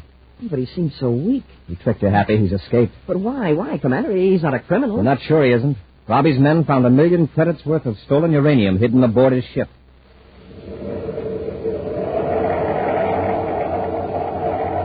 We'll return to Space Patrol in just a moment. Hey, gang, you want to hear something funny? Listen to this. That's all. That's Nick. That's all. That's Nick. That's a word scrambler, gang. A machine that scrambles secret messages sent by space patrollers over the spaceophone. You want to know what that message said? Here, I'll have the machine unscramble it for you. Listen. To get supercharged, eat a power breakfast with instant Ralston. To get supercharged, eat a power breakfast with instant Ralston. Boys and girls, that's one of the most important messages a space patroller ever sent. Yes, sir, when you sit down to a power breakfast with good hot Ralston, well, boy, oh boy, that's your day to shine. For instant Ralston packs a wallop in every spoonful. It's rich whole wheat. Remember, rich whole wheat. And that means it'll warm up your motor, tune up your thinking machine, help start off your day with a bang. That's the kind of start Buzz Corey gets. That's the kind of start he wants you to have. So come on, Space Patrollers, get supercharged. Eat a power breakfast with good hot Ralston.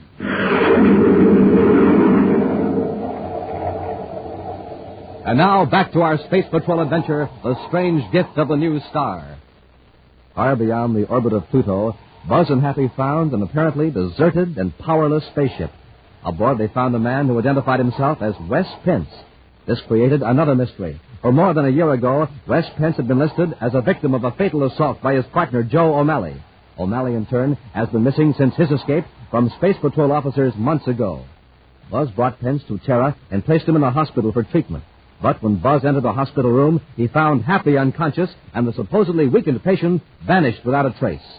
Now, on a side street in Kepler City on the planet Mars, a thin, stoop-shouldered man climbs a stairway at the side of a shabby machine shop. He knocks at the door.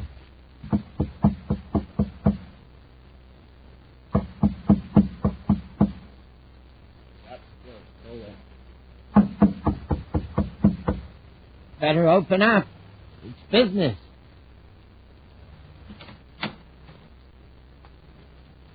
I don't discuss business this time of day. Don't you recognize me, O'Malley? There's no O'Malley here. My name is Amo Corbett. You have the wrong address. Yeah, you can fool a lot of people with that Amo Corbett front, but not your old partner. My partner? I have no partner. You did have. Don't you recognize me? Oh, I admit I've been through a lot since the day you and I had that fight on Saturn. What? No, it can't be. This is some joke. Better let me in. We got a lot to talk about. Sure. First, come in. I'll have to sit down. I'm pretty weak. Well, this isn't much of a place after what we used to have in the old days. I've had to lie low on account of the space patrol. I think I did away with it. Yeah, and so did you. Until a moment ago. You thought I was finished. But I managed to crawl away and get help. You know, for nearly a year I thought of nothing but revenge. All those months on Venus, later out in space. Out in space? Yeah. Beyond Pluto, far beyond. The sun is just a tiny star. It's good to have a strong hate out there. It keeps you warm and keeps you from going mad. What were you doing out there? Chasing a romance. In your old ship, the U-87. The one you abandoned in the Venus swamps. You got that old tub spaceborne? Yeah. I lived like a miser to get it in shape. I starved myself. Then one day I blasted off. In your ship. Yeah. That's what we had the big fight about, remember? I wanted you to outfit a ship and you refused. But you wouldn't tell me what you wanted it for. No. But I tell you now, I need help. I thought you hated me. O'Malley, let's face it. One of us isn't worth a handful of space dust without the other. What's the pitch? What's out there, Wes? Uranium. Pure uranium. Tons of it. You're crazy. I've seen it. You don't have to mine it. You just lower a cargo scoop and pull it aboard. It's a cloud of uranium. Uranium particles all sizes. From dust out to chunks as big as a spaceship. Now I know you're crazy. Yeah? Well, I brought some back with me. In your old ship. Huh? That's why I broke out of the hospital. I came looking for you. The Space Patrol is going to figure out I stole the uranium. But before they find me, I want to be back here with a whole freighter load of it. A whole freighter load? I tell you, you're crazy. Yeah. Yeah, that's what they say. But I'm going to prove I didn't steal it. And we'll be rich for life. How do I know this isn't some trick of yours? Revenge. All right, O'Malley. I'll find somebody else. By the looks of you, you couldn't promote the spaceship anyway. Now, wait. Just a minute. I've got connections over in Lowell City. There wouldn't be too many questions. Now you're talking. I can get a spaceship, all right. And I'm going to do it. So you better be on the lookout.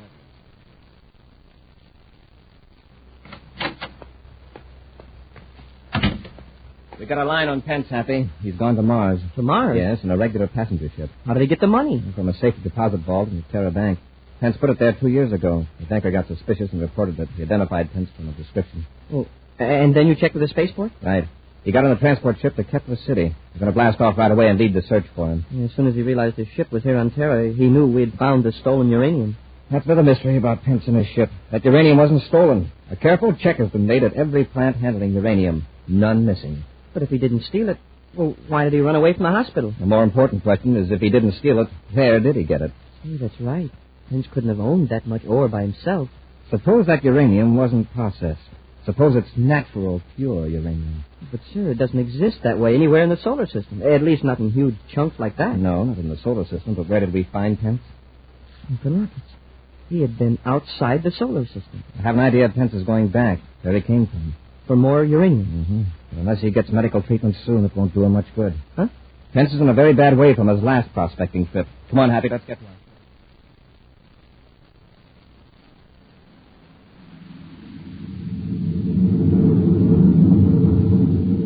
Commander, I've just decoded the message from Security Lab. Here it is.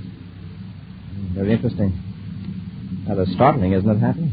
Well, sir, I just deciphered it letter by letter. I didn't take the time to read it over. Something about uranium and helium. That's all I got out of it. It's a further analysis of the uranium on Pence's ship. A notation by Dr. Bryson. What does he say? According to him, pure uranium could be found in space. Matter hurled off by forces in a newly formed star, he says, might consist almost entirely of uranium. Well, isn't that the way the solar system was supposed to have been formed? Yes, but our system is billions of years old. The original uranium has decayed into lead and the other elements, including the lighter gases like helium. Well, then this stuff that Wes Pence found could be a hunk of a new star. Well, new as far as the life of uranium is measured. Could be millions of years old. Doesn't sound very new to me. No, but in that time, it could cross interstellar space and come close to our solar system. Space Control calling Commander Corey aboard Terra 5. Space Control calling Commander Corey. Corey here. Go ahead, Space Control. Report on suspect Wes Pence. Let's have it. Man believed to be Pence blasted off a special cargo freighter from Lowell City, Mars spaceport 2 hours ago. Destination unannounced. Why wasn't he stopped? He wasn't recognized by guards until the full description reached us after blastoff. Pence was with another man. Was the other man recognized? The 2 guards who noticed Pence have checked old files, Commander. They've only rated their own identification as number 3 reliability. Well, they aren't too sure. Well, what's their opinion? They think the other man resembles Joe O'Malley. Pence's old partner. Yes, sir. The 2 men arrived from Kipper City. Space Control, can you give me any information on the vector taken by that ship? Our routine viewscope trace shows it headed generally toward Neptune. Its registry is MSC312. Thanks, Space Control. Corey out. Happy, check the astrogation chart. In a blast off from Lowell City, Mars, what other planets would lie close to the Neptune trajectory? Well, none very close. Run a test trajectory from Mars to Neptune, then out beyond the Pluto orbit. What have you got? Well, if I go out far enough, it puts us roughly in the sector where we found Wes Pence. We'll keep on that vector unless we hear that their ship has been sighted in some other part of the system. You think they're going out for more uranium? If they are, we're in for a good long trip. Get some rest, Happy. I'll call you in 3 hours.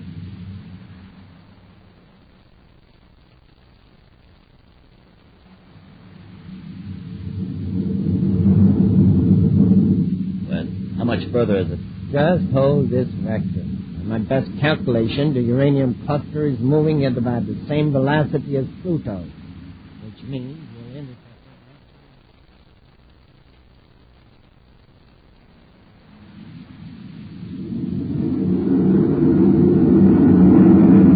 Happy, I think I picked them up on the viewscope. That's about time. I begun to think they'd veered off on another vector. Not only that, but I found something else in the viewscope. It registers as a blurred object, a collection of small fragments. You mean this thing up here in the corner of the screen? Right. Hence the ship seems to be heading right for it.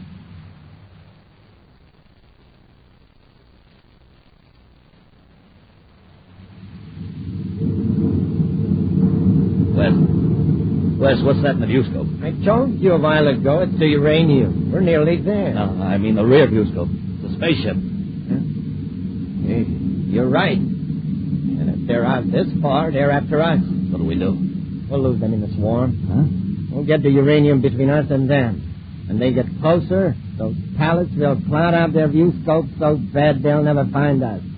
Here, let me take the control.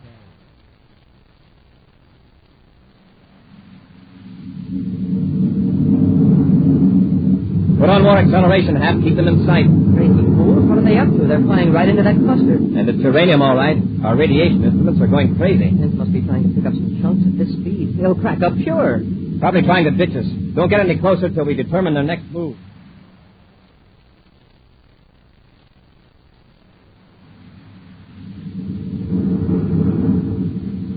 It's working. We got them buffaloes.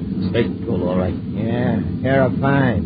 That means Commander Buzz Corey. We'll evade them, scoop out some uranium, and head back for Mars. Wes, look out. We're right in the middle of the swarm.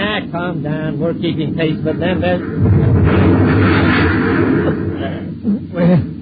Wes, do something. Got us, midship. Well, look the compartment before we lose our air. Help me. I'm hit. I can't. Right into my shoulder.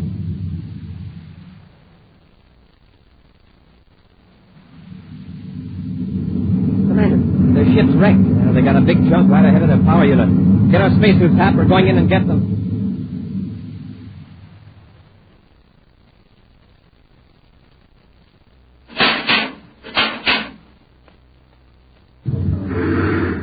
Hap, the cluster isn't all going in the same direction. It's in a swirling motion like a whirlpool. It's battering the ship to pieces. Hurry, Hap. Keep moving. If one of those hunks of uranium wrecks our ship, none of us will ever get back alive.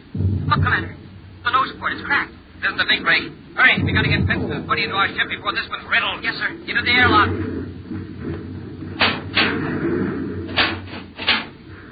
Now into our ship. now. We'll drop them in right here when we get the ship away from this hot spot. Yes, sir. I'll close the inner hatch. Take off your helmet. All right, release magnetic holding field.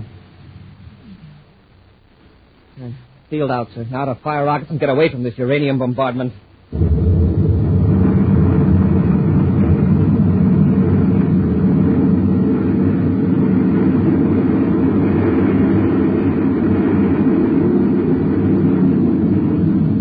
made it, sir. We're out of the stream. Yes, but look at the other ship. A hole the size of a space car all the way through the control compartment. We got out of there just in time. We're heading for Terra. You take care of our passengers. Oh, Pence is coming around. O'Malley. He's safe, Pence. Just lie still, and I'll bandage that shoulder. So that's O'Malley, eh? Yeah, it is. You know, Commander, this makes twice you two have saved my life. That may be. If you don't mind telling me, why did you run away from the hospital and come out here on this wild expedition? Well, O'Malley and I wanted to get a share of that uranium so we could prove I didn't steal the chunk you found in the other ship. And to make yourselves a fortune, huh? Well, I guess that did enter into it. You took all that risk for nothing, Pence. We've known for some time you didn't steal that uranium. Then O'Malley and I are free. O'Malley is, but you aren't. You can't go around slugging Space Patrol personnel and get away with it. You remembered the incident with Cadet Happy in the hospital. Yeah, that's right. You'll have to take whatever punishment or fine is coming for you. I'm sunk. I can't pay any fine. I'm broke. He's a comedian. It's the truth. It took all the money I had to leave the spaceship. You talk strangely, Pence, for a man with 1 million credits worth of uranium. Huh? That uranium you brought on your ship, it's yours by right of discovery.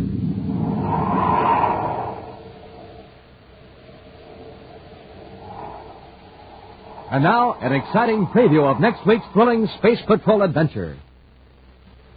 Buzz and Happy are in a relay communication station in space. Jim Comar, who is in league with a strange alien power, is using some mysterious crystals, forcing Buzz and Happy to obey him against their will. The crystals are getting brighter. That's all I can see or even think about. The crystals. Keep walking. Up to the generator. Closer. Closer. Happy, fight it. Touch the connection. Reach out your hand. Don't touch it, Hap. I can't hold back. If you touch it, you'll be finished. Be sure to be with us next Saturday for the exciting story, The Seed Crystals of Zaldibran. High adventure in the wild, vast reaches of space. Missions of daring in the name of interplanetary justice. Travel into the future with Buzz Corey, Commander-in-Chief of the Space Patrol. Space Patrol, an original Mike Moser production starring Ed Kemmer as Commander Corey and Lynn Osborne as Cadet Happy, was written by Lou Houston and directed by Larry Robertson. Other players were Bela Kovach and Ken Mayer. Dick Tufeld speaking. Now, don't forget to tune in next Saturday and every Saturday when Wheat Chex, Rice Chex, and Good Hot Ralston again present the new exciting Space Patrol.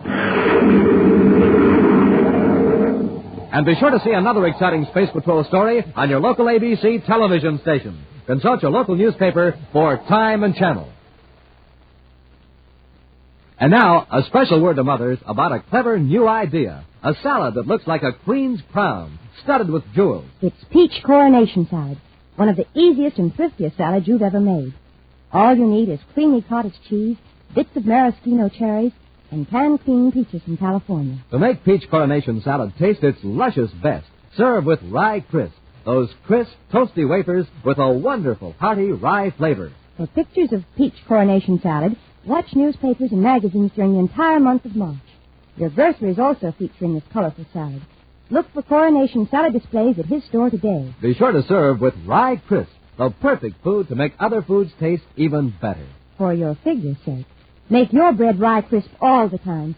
Only 21 calories in a double square. The famous rye crisp reducing pan is printed right on the package. Remember, it's smart to make your bread rye crisp. Space Patrol comes to you transcribed from Hollywood.